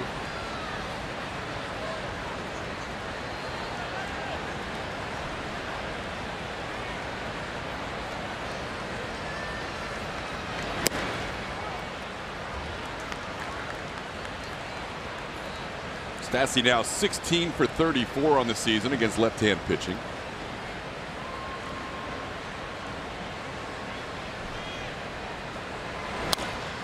As he grounds one towards Brock Holt, a couple of bounces, and a 1-2-3 inning for Chris Sale, just like Garrett Cole in the top half of the inning. 4-3 Astros.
top of the second game of this homestand. And when the Astros returned home, they reunited with outfielder Josh Reddick. Hadn't seen him lately as he's been on the 10-day DL with a leg infection.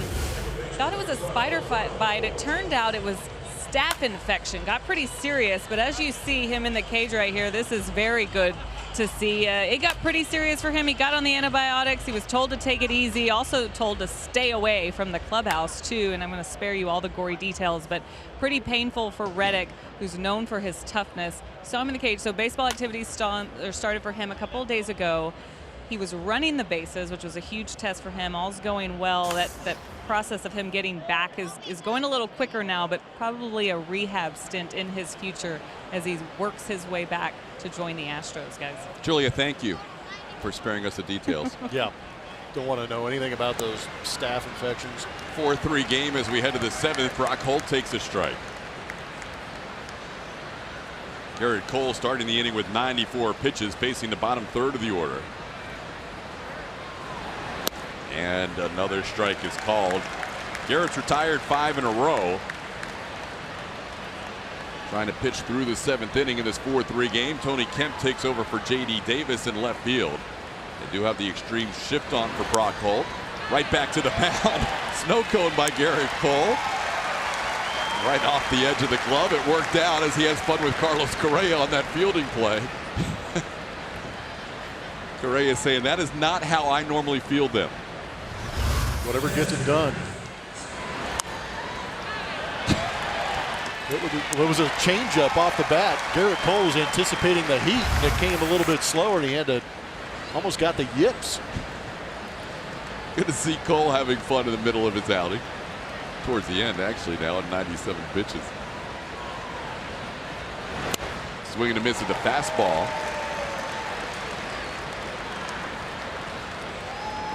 '98 pitch was at 97 miles an hour.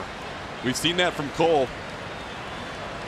When he thinks it's his last inning, at times we have seen his highest velocity. All right. Oh. Stay down, stay down. Sorry, man. Carlos may have said, hey, man, you're taking away arbitration numbers from me. Yeah, because he was back there. Killing my fielding percentage. Well, that was hit so slowly, I don't know if it would have been it out if it got all the way to Correa. Yep.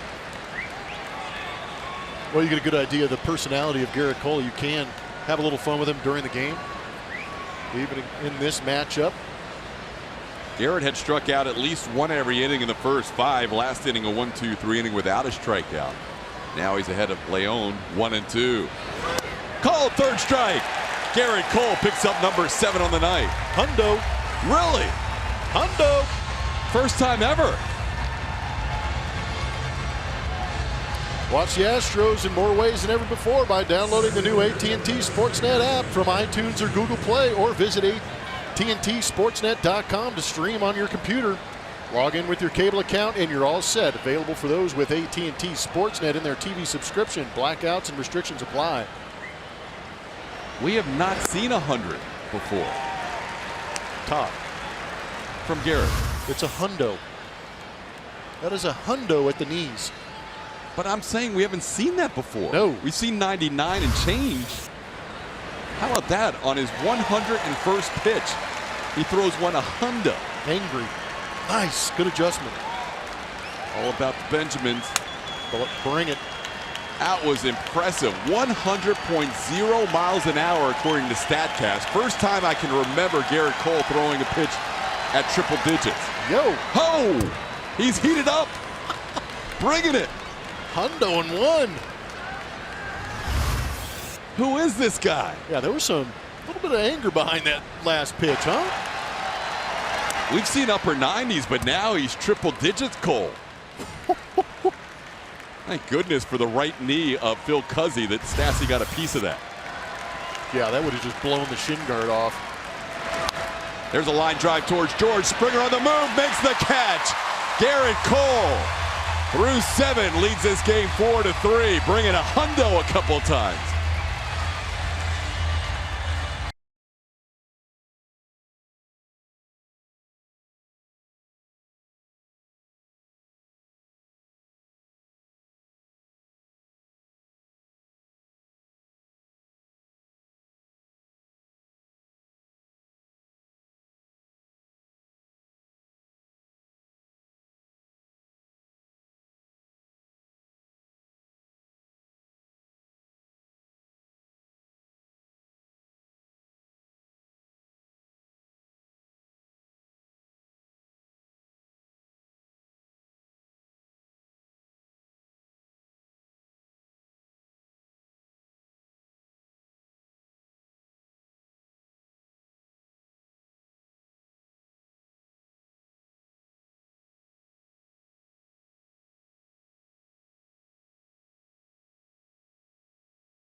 4th at the annual Picnic in the Park presented by Pluckers. The event features a picnic buffet, an autograph session with Astros players, and family-friendly activities. All proceeds benefit local youth baseball and softball programs in the greater Houston area. For tickets and info, visit astros.com/picnic. We got time right now. We're going to try and name that Astro. It's brought to you by Nissan. Who am I? Great train robbery. Fanatical. At the mic. Who is it? If you got an idea, send your guesses to @ATT Sportsnet SW, and we'll find out if you're right here in a couple of moments. Bottom half of the 7th we go, and the new pitcher on for the Boston Red Sox is the right-hander Matt Barnes. Sale finally out of this game. The Astros trying to tack on some more runs. Barnes in his 23 games this season has an 0-1 record out of that bullpen for Alex Cora. 23 innings in the 23 games. The whip is under 1, which is very good, and the opponent batting average at 130. Barnes will also come at you with about 96 miles an hour for the fastball. Curveball, slider, then the split. Split comes in there at almost 90 miles an hour. First batter he will face is Tony Kemp, who came on defensively last inning. Kemp playing left field and batting the 8th spot in place of J.D. Davis. It'll be Kemp, Jake Marisnick, and then the top of the order, George Springer. Tony's done a nice job since coming up from AAA Fresno. Batting at .282. He has started 13 of the 15 games since the call-up and has reached base safely in 11 of those 13 starts.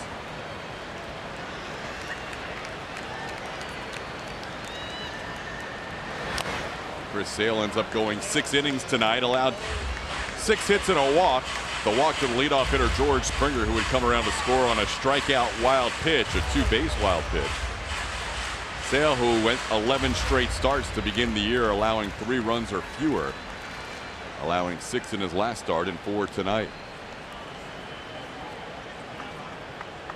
Did strike out 6 in those 6 innings, 1 less than Garrett Cole so far. Swing and a miss. It's 1-2. Julia? As Tony Kemp is up here, him and Mookie Betts go way back, and I got a chance to talk to both of them at the same time about how they know each other, and they took me back to a high school travel ball team that they were both on. Kemp hit first, Betts hit second. They're both in the Nashville, Tennessee area, and they had the best stories. They were on the Nashville Yankees together. 2 really great players back then. But it was funny to hear, Tony Kemp goes off to Vanderbilt. Mookie gets drafted out of high school, but Mookie went to Vanderbilt. They were offering him, and he went on an official visit. Tony took him around campus, told him to come play for him. He said, "Why would I play here, Tony? You're playing second. You're the star of this team. I'll never play." Tony to this day keeps looking at him like, "Are you crazy?" It's really fun to hear those two go back and forth. Mookie's not the most outgoing guy either, but he was laughing. They were cutting up. They have some good memories from the high school days. 2-2 pitch is lined for a base hit into right field. Tony Kemp starts the 7th inning with a base hit. Been really impressed with the ABs Tony Kemp has put together here since being recalled and being on this team. Doesn't seem overwhelmed by the moment. He belongs. We'll get a chance to listen to and watch that entire interview on our next Astros Bases Loaded, so check that out to hear the story of Mookie and Tony playing on that travel team together, and some fun stories. Tony's a threat to run at first base. Stole 13 bags at the AAA level.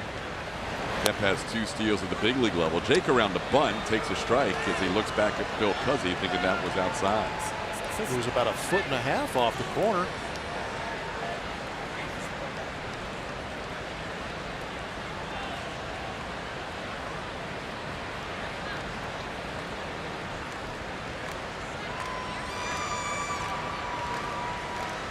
Mookie Betts is 2nd in the American League in steals. Kemp's buddy. And now he goes on the DL. Mookie has 13 steals on the year. But now Marisnick down in the count 0-2.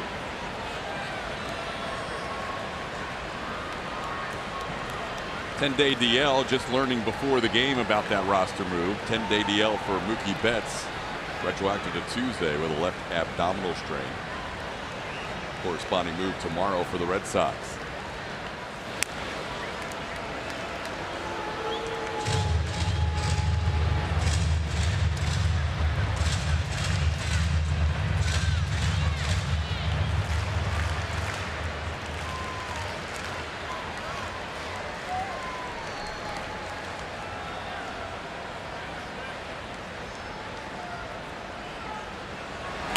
He gets the bunt down with 2 strikes and a good one. He's going to beat it out.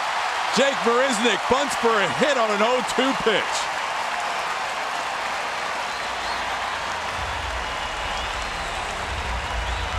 Tell you what, you start to struggle in this league, you're going to be a little extra creative, and this is creative right here.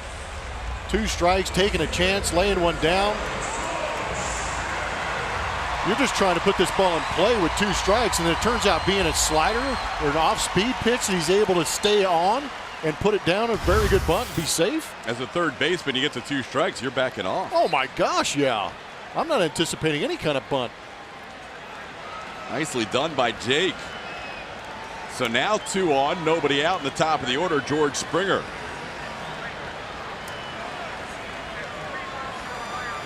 Springer has been on base 3 times. He has walked, scored a run, hit a solo home run, and then a single his last time up. Takes one in the dirt, 1-0. Kemp with good speed on second. Jake with good speed on first.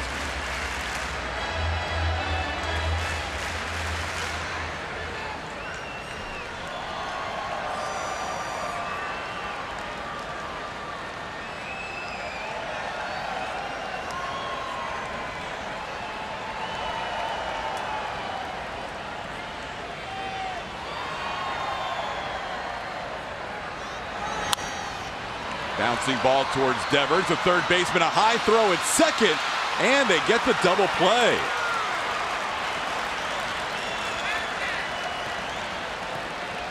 George retired on a double play. A good turn by Holt at second on a high throw. Yeah, that's a big play. Not the greatest of feeds, but Brock Holt, some quick feet over there at second base. Not only it's one thing to go out there and catch that baseball, it's another thing to turn it. George pulled up a little bit. Yeah, that's unusual looking. It is. You hope everything's okay. Trying to beat out the double play. The last few steps were not as quick as the earlier steps in that stride. So now 2 outs, a runner on third base, and Alex Bregman the batter.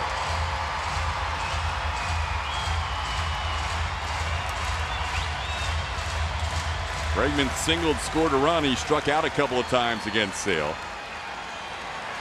Astros trying to add to this 4-3 lead. Garrett Cole's night may be over. Chris Stavinsky's been warming up in the Astros bullpen. Slowly hit towards short. Bogarts, off balance throw in time to retire Bregman for the final out of the inning.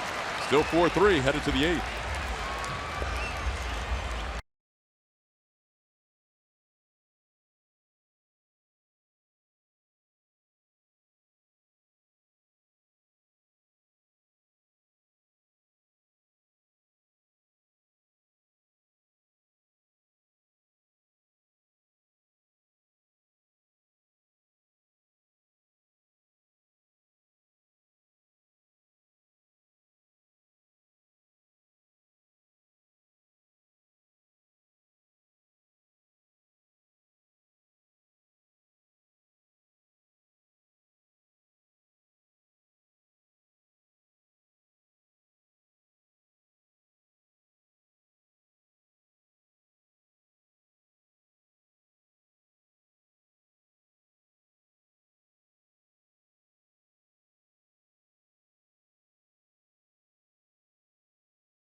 fall on Carlos Correa. We saw some high velocity throwing yesterday. We're going to look back at a couple more. In 2015, let one rip at about 94 plus.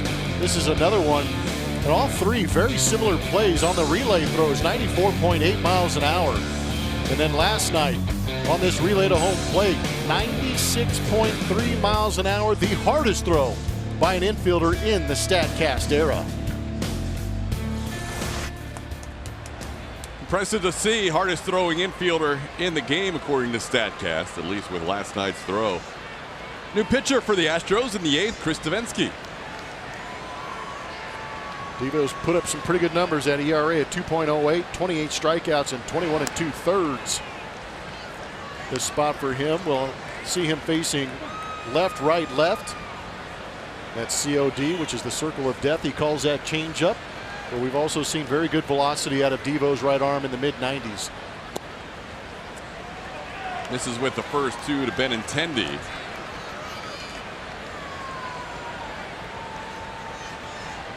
Benintendi 0 for 2 with a walk.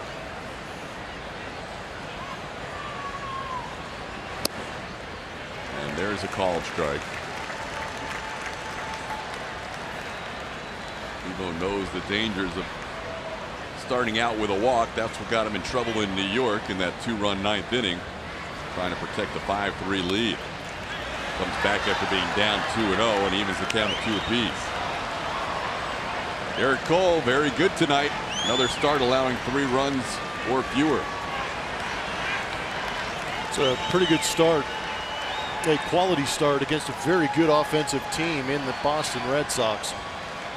He has not allowed more than 3 runs in any start as an Astro, now up to 12 on the season.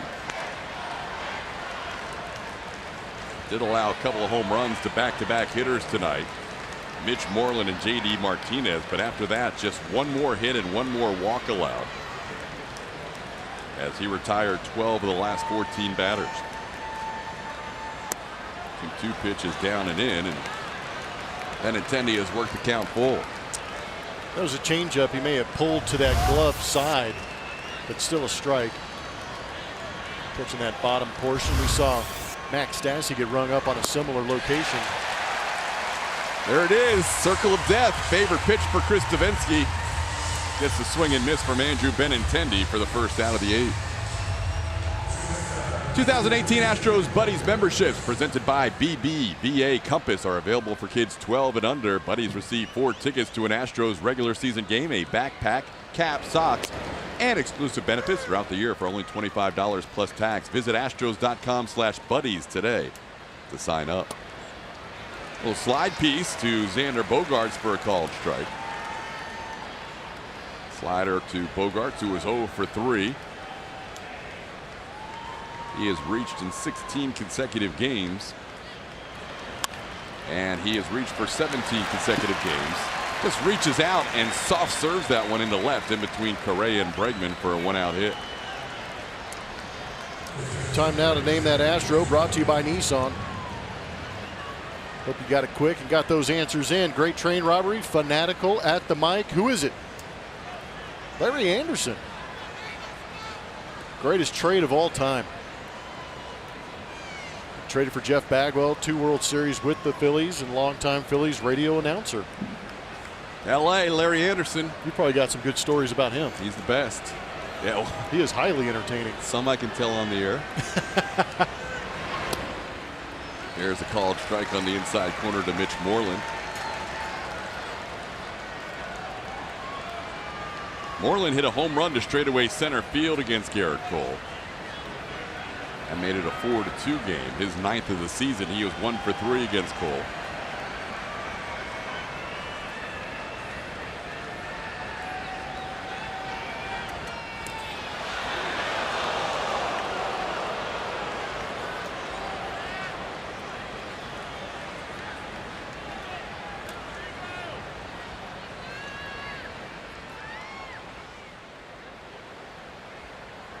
Anderson said it doesn't happen often where you get a 1-for-1 trade for a Hall of Famer, so he hangs his hat on that. 0-2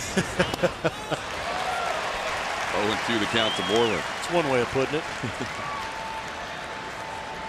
He who couldn't have been more proud of Jeff Bagwell. He will always be linked to the Astros Hall of Famer, and those two have a great relationship as well. Yeah, Larry, to Larry's credit, he's handled it extremely well. He had a great career. And he had a great year for Boston that year after the trade. This one gets away from Stassi. Advancing to second will be Bogaerts. 0-2 pitch bouncing away.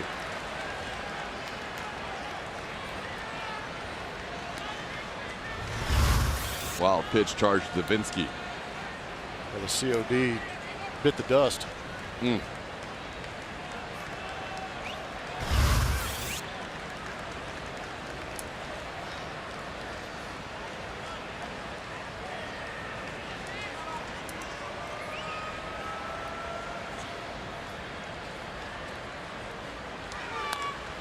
Slow ground ball towards first. Yuli will take it himself. That's out number 2 on the play. Bogaerts moves to third.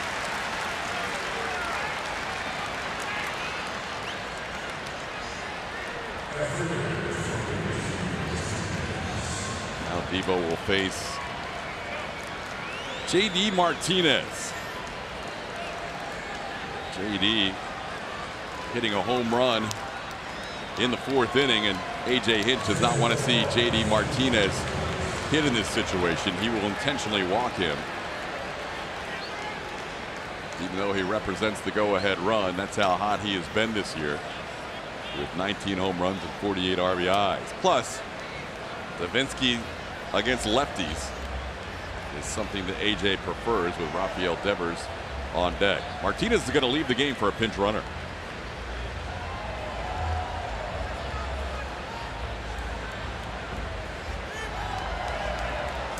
Blake Swihart comes on as a pinch runner.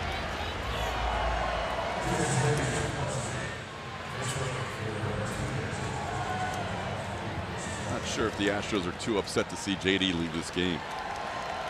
Should have done it earlier.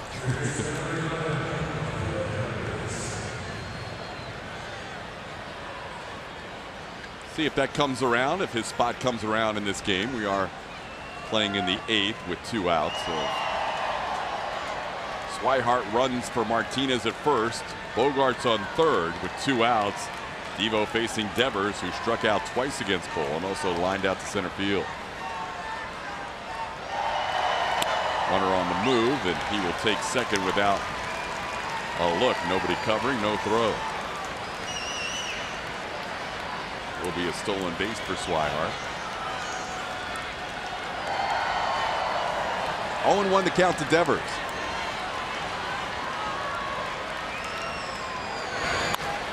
In the air to center field. Jake Marisnick is there. Devo gets through the 8th, stranding runners on second and third. And the Astros take a 4-3 lead into the bottom of the 8th inning.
poll.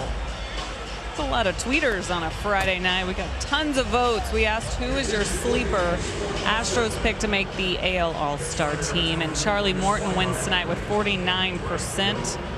Charlie Morton and that 7-0 record. Alex Bregman comes in second with 27%. Thanks for your votes tonight. Remember to follow us at ATT Sportsnet SWTK. Almost 1,300 votes. Nicely done by our audience on the Stroh poll. As we head to the bottom half of the 8th inning, Astros leading 4-3. They will have Jose Altuve due up facing the new pitcher, Joe Kelly. Joe Kelly's got some outstanding numbers. He's got a 9 straight scoreless streak going in his appearances, and he has not allowed a hit in his last 8 full appearances. He's holding all hitters to a 128 average. That's 11 for 86 against Joe Kelly. He throws hard and some good secondary pitches. Gave up some runs early in the season, but he has been nearly unhittable since the beginning of April as he faces Jose Altuve, Carlos Correa, and Yuli Gurriel. Astros with a 4-3 lead, winning last night's game 4-2. First pitch, Altuve grounds towards short. Bogaerts does a nice job closing in and backhanding for the play on Altuve. Bogaerts made that look easier than it was. So 1 pitch, 1 out. Yeah, Bogaerts did a good job. He had to charge straight in due to the positioning. That's why he had to backhand it and throw it across his body to get the out. Sometimes when you get guys that can run down the line pretty good like Jose Altuve can, you got to make the best of a tough situation, and that's what Xander did. Here's Carlos Correa, 1 for 3 with a run scored. Carlos single to right.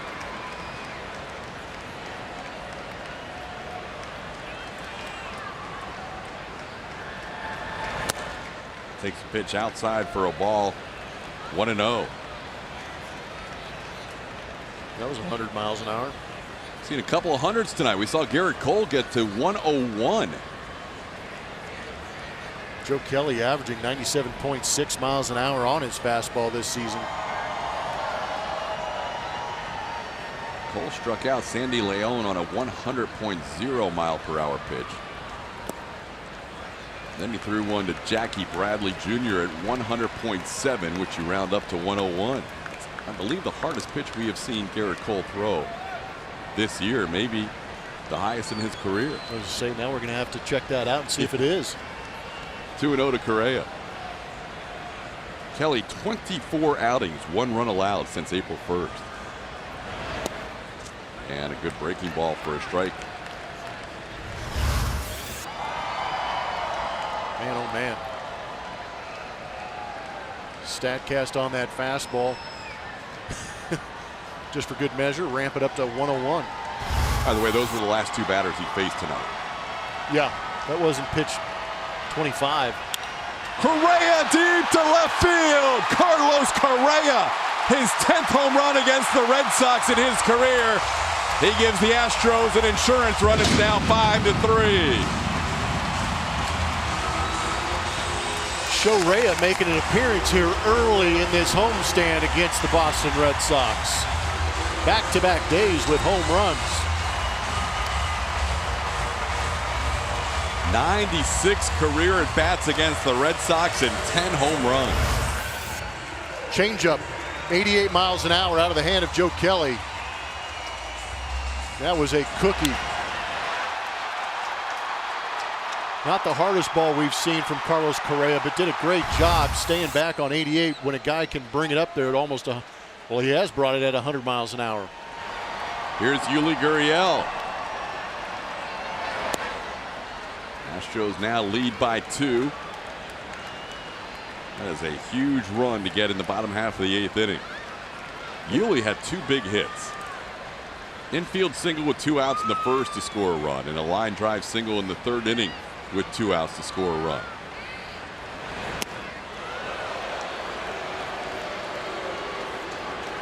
That home run was only 93.2 miles an hour off the bat. They're well located in that Crawford box, an estimated 351. A little celebration out there. A young fan may have made a nice catch. 2-0 pitches. Rocketed the other way, foul. It's 2-1. 99 on that fastball. I can only imagine the joy of being a young fan and watching this team and understanding that you're witnessing greatness, and then to catch a fly ball of what could be possibly, we don't know, but it could have been that kid's idol of some kind. Watching Carlos Correa, I'd be excited too.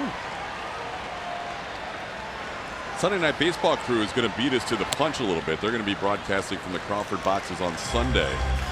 We hope to accomplish the same thing later on this season. But national broadcast tomorrow and Sunday, and then a natural day off on Monday. We have our own little version of a 3-day weekend, a week after Memorial Day weekend. Vacay. So that happens when your team's good. What do you got going tomorrow? Believe it or not. Yeah. I'm going to be here. Oh, yeah. Yep. Volleyball crew, right? Yep. Yeah, I'm going to be here with my daughter's volleyball team. Family and friends and teammates will be lingering around this ballpark, hanging out, watching some baseball. So the off day, I will be at the ballpark being a fan. Love it. Plummer is locked in. Here's Evan Gaddis. Tomorrow will be a Fox National game. Sunday will be an ESPN game, Sunday Night Baseball. And then a day off Monday before the Mariners are in town Tuesday and Wednesday. Evan Gaddis takes one outside for a ball, 1-0. Yuli reaching base for the third time. Now a little mound meeting as Sandy Leon comes out to talk to Joe Kelly. The Astros road ahead is driven by DeMontronRV.com. 2 more games that Todd is talking about will be nationally televised through the weekend, then a day off. Seattle Mariners coming to town for 2 before heading out to face the Texas Rangers. A day off in Oakland. 3 against Oakland before getting into the middle part of June against the Kansas City Royals. If you extended out the DeMontron road ahead all the way to the All-Star break, which is a month beyond that weekend against Kansas City, the best record the Astros will face after Seattle is 1 game over 500. And the Astros need it. This has been a tough stretch for these guys. And early on, even in April, we talked about some stretches where they were going 22, 23 games in a row.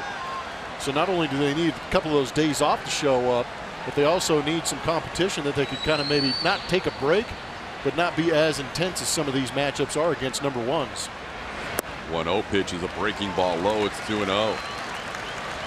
Oakland is 1 game over 500. Tampa Bay is 1 game over 500. Those are the 2 best records of any team the Astros face after this homestand, all the way until after the All-Star break. Ken Giles has been loosening in the Astros bullpen. He will have the 9th and currently a 5-3 game. Evan Gaddis gets into one deep down the line and left, and he may have just gotten ahead of it as he pulls it foul. Evan knew it. He never left home plate. Yeah, as a hitter, you know off the bat whether or not it's going to stay fair or not.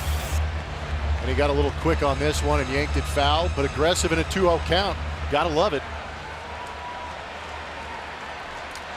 They're doing this against a reliever who has been absolutely unhittable lately.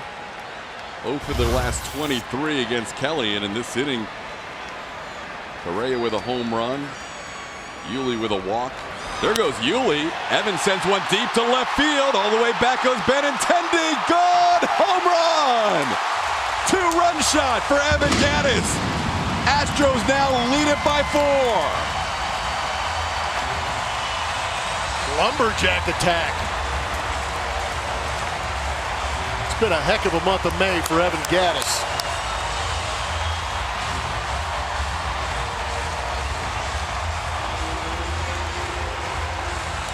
Four home runs in his last 5 games for the bearded one. Bearded bashing going on. Nose down, barrel down, connect and launch. It is so good to see Evan Gaddis doing Evan Gaddis type things. I can't help but think about when we had Jeff Bagwell up here. What you're seeing is a team or a couple of guys, when we say hit off the fastball, they are getting ready for 95 plus miles an hour, but they are getting some mistakes that they are recognizing and picking up out of the hand and putting excellent swings on. Correa and Gaddis with home runs in this inning. Gaddis still has remnants of the celebration with a sunflower seed on his forehead. That thing might sprout. That is crushing one off the signs in left center. Well, sometimes you get beyond a 3-run lead and your closer gets a breather, and that seems to be the case. Ken Giles has sat down. Brad Peacock will try and get loose in a hurry, as Max Stassi has a count of 1-1. Well, and what a great way to start this homestand. Number one, it's also great to start out this well in the 4-game series against the Boston Red Sox, knowing that if they're able to close this ball game out, you've got Verlander and Morton waiting in the wings for the next 2 games. Tomorrow, another premier matchup, Verlander against David Price.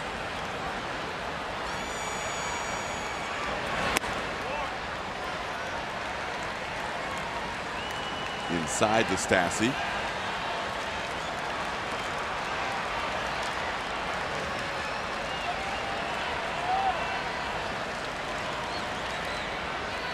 Stassi looking for his first hit tonight, 0 for 3.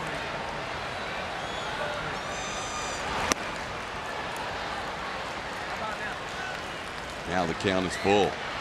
There's Peacock. A little extended at bat for Max Stassi doesn't hurt because he just started throwing after the home run. Guys playing along a little more in the background. That's good to see. They're engaged. I like it. And I apologize. It is June 1st. Evan Geddes had a very good May, getting off to a great start here in June. Kelly thought that was a strike, didn't miss by much. As it turns out, it will be his last pitch. He just carried May over into June, and he puts a sweatshirt on. It's only 90 out. Likes to keep a good lather going. We're going to see a new pitcher. Brian Johnson had been warming up. 7-3 game, new pitcher for the Red Sox.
That is brought to you by Toyota. Let's go places.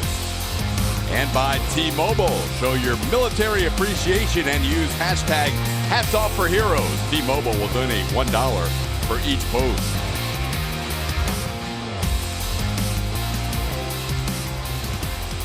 Astros putting up a 3 spot in this bottom half of the 8th inning, turning a 4-3 lead into a 7-3 lead. And the new pitcher will be left-hander Brian Johnson.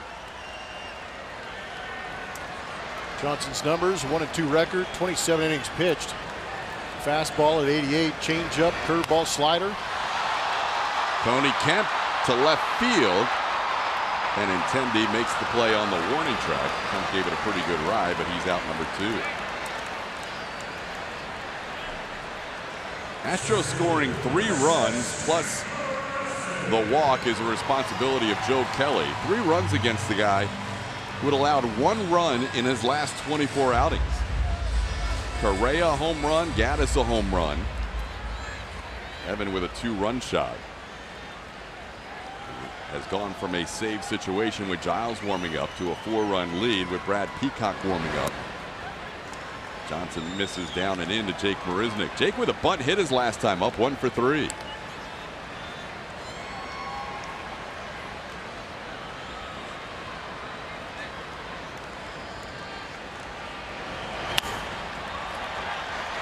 Pass Devers into left field. Jake has himself 2 straight hits. Base hit in the 7th, now single in the 8th. 2 on in the inning.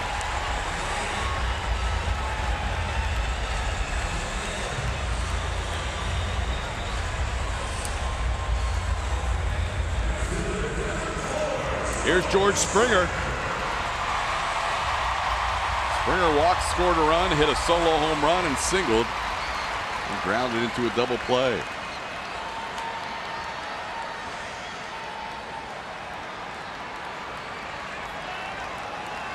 George hitting his 12th home run of the year. Takes the pitch inside for a ball.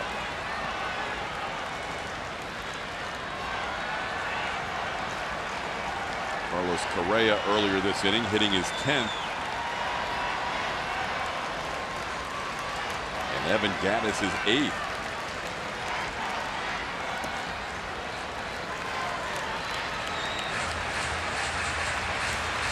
After that first month, we did not anticipate Gaddis would be amongst the team leaders in home runs. No. And now he sits with 8 of them. And 4 in his last 5 games. Good to see a lot of production coming from that DH spot. Which was relatively quiet for the first 30 games. Springer taking a big hack at the 2-0 pitch.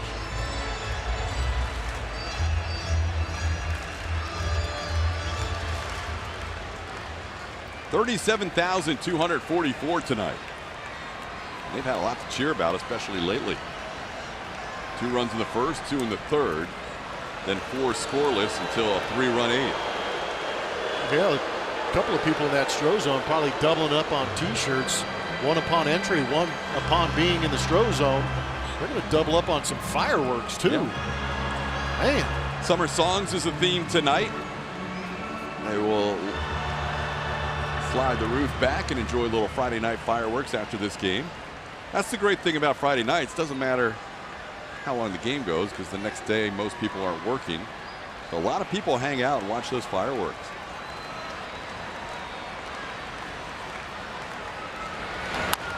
Slowly hit towards third. Devers has to hustle, and he can't make the play. Tried to barehand it. Bases will be loaded as Springer ends up with his 3rd hit of the game. He's on base for the 4th time.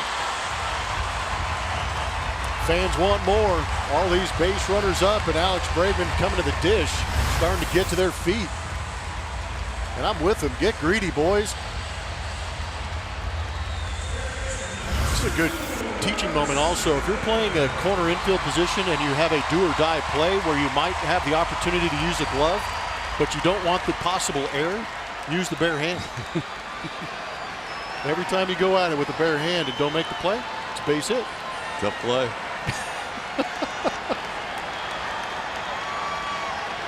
Alex with the bases loaded takes the strike.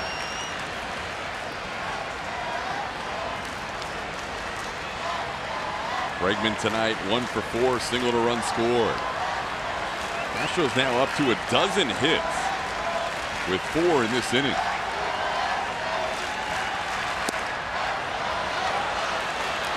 Now it's 0-2.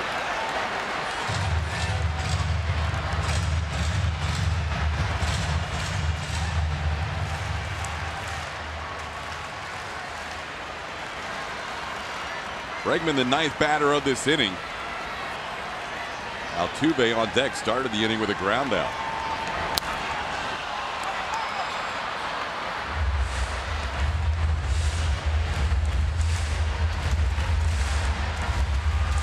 One of those rare games where Altuve is the only guy in the lineup that has not been on base.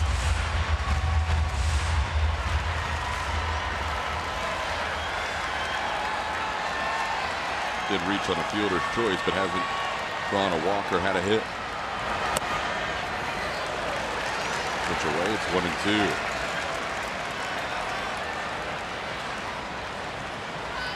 Katie Davis left the game 0 for 2, but his place in the order. Tony Kemp had a base hit in the 7th. Everybody else with a hit except for Stassi. Popped up, foul territory. Leon gives it a look, but it'll be out of play. Catch by a fan with a hat 1 row behind the dugout. And he got a high five basically from Carlos Correa. Nice play. Use your Astros hat in more ways than one. Kept it intact too. It's a fitted cap. You don't want to have that. Stay with it. Stay with it. Willie Mays Hayes in the hat. Then Carlos Correa gives you a point. Says, "Well done."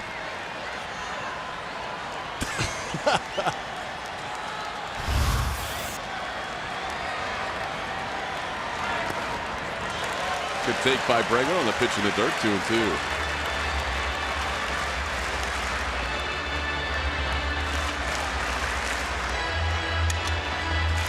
Astros batting around in the bottom half of the 8th inning. Stassi on third.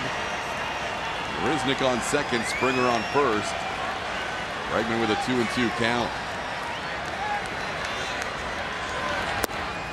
Missed the edge. 3-2. Everybody will be off on this 3-2 pitch with 2 outs. And this crowd's going to stand.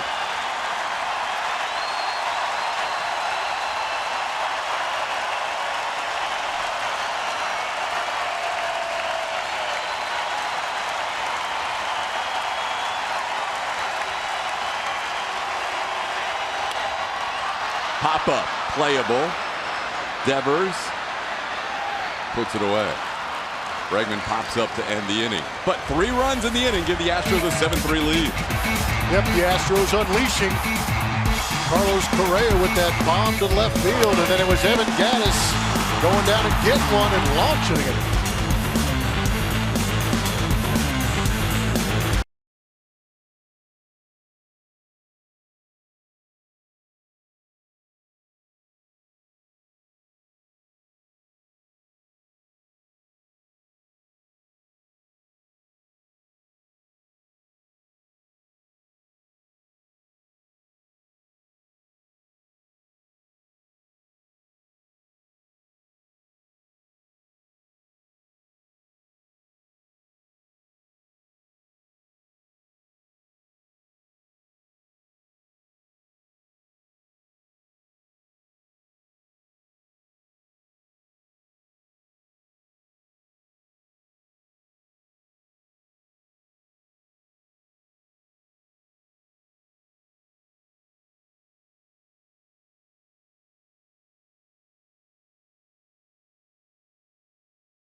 Energy, and play earlier in today's game reminded us of a World Series moment that George Springer had laying out for that Bellinger line drive, and he proceeded to get mad and take it out on that baseball, putting it up on the railroad tracks. Getting the boys going with that bomb tonight. Line drive to center field off Holt's bat, unable to make the play, upset with himself, and what does he do? Take it out on that baseball, hitting a rocket to left center field over the home run pump. George getting fired up, making up for what he feels are mistakes on defense. I don't know if we feel that way. It was almost a phenomenal play to lay out and make a couple of those plays. But it's always nice when you can redeem yourself with one big swing. So Brad Peacock takes over in the 9th inning in this 7-3 game. Peacock's done well. 2.91 ERA, and that whip right around 1. And again, we're being spoiled. In 21 2/3 innings, we only see 28 strikeouts from Brad Peacock. We're used to seeing a lot more. Starts off Nunez with a fastball for a strike. Eduardo Nunez, an infield single, scored a run in 3 at-bats. Astros trying to take the first 2 in this 4-game series against the Red Sox. Won the season series against Boston last year 4 games to 3. And then took the ALDS from the Red Sox, winning 3 games to 1.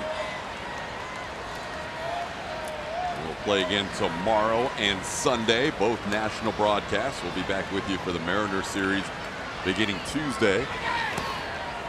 And the Astros will see the Red Sox again in early September in Boston. Last year they closed out the regular season with the Red Sox and turned right around after finishing game 162 to play the Red Sox in the first round of the playoffs.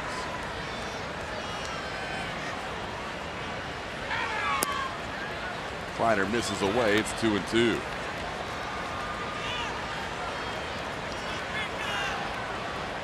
Garrett Cole went 7, allowed 3 runs. Chris Davinsky an inning, a couple of base runners, but no runs scored. Strikeout call. Brad Peacock freezes Nunez for a called 3rd strike. Peacock picks up the first out of the 9th. This week on Astros Bases Loaded, we find out the best Astros on social media. Colin McHugh discusses life as a reliever, and we'll look back at Altuve's 10 consecutive hit streak. All that and more on Astros Bases Loaded tonight after the postgame show only on AT&T Sportsnet. Here's Brock Holt.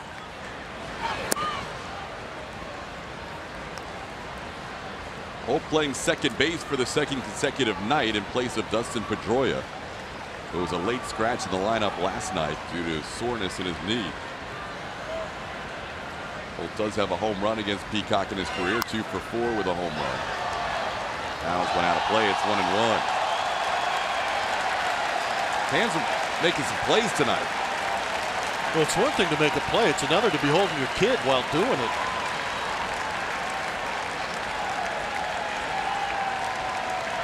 Big ovation for that father. One hand wrapped around the kid, one hand making the grab. Now he's bowing. It's been a good night all the way around. I don't know if the fans could have much more fun than they're having tonight. Seriously. The guy catch a ball with his cap in the last half inning. Now we got a guy carrying his kid and making a snag on a foul ball.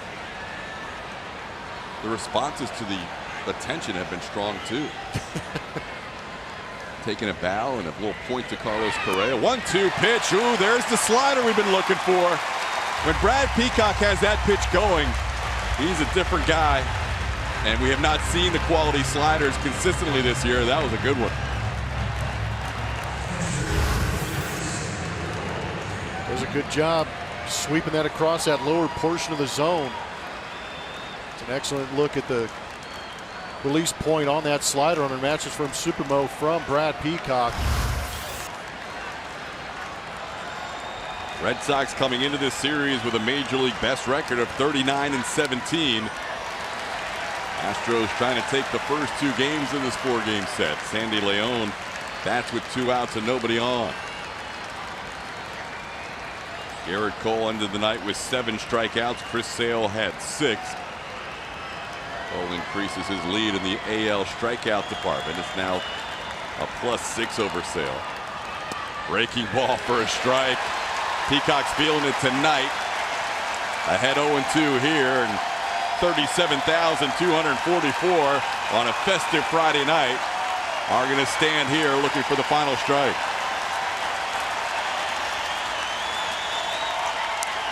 Into center field, back goes Correa. He can't quite find it. Tried everything he could, but couldn't quite find that little flare. And Leon with a base hit. That would have just been icing on the cake if he makes this play. Leon's had some pretty good ABs in this game. Right there, sneaks one in over the head of Carlos Correa. Carlos knew it was up there somewhere. Yep, he did. It's tough. Almost see him trying to avoid the second base umpire on the way out there, too. Now Peacock faces Jackie Bradley Jr. Leon will take second, although now have to run back on the foul ball. Nobody's worried about Sandy Leon in a 7-3 game.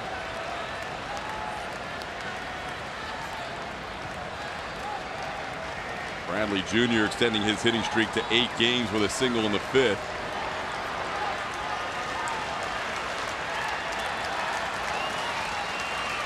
And a strike called, 0-2. Peacock has thrown 14 pitches, 11 for strikes.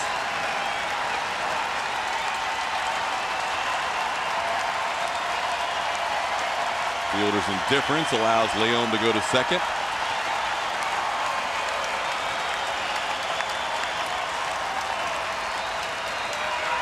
Swing and a miss.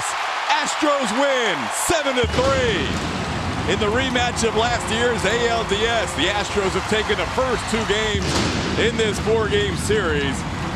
Garrett Cole picks up the win for the Astros. He's now 6-1. The Astros providing a little cushion with a 3-run 8th.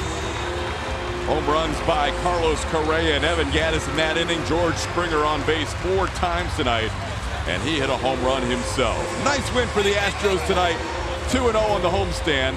It'll be Verlander versus Price tomorrow. We'll have the post-game show for you coming up right around the corner.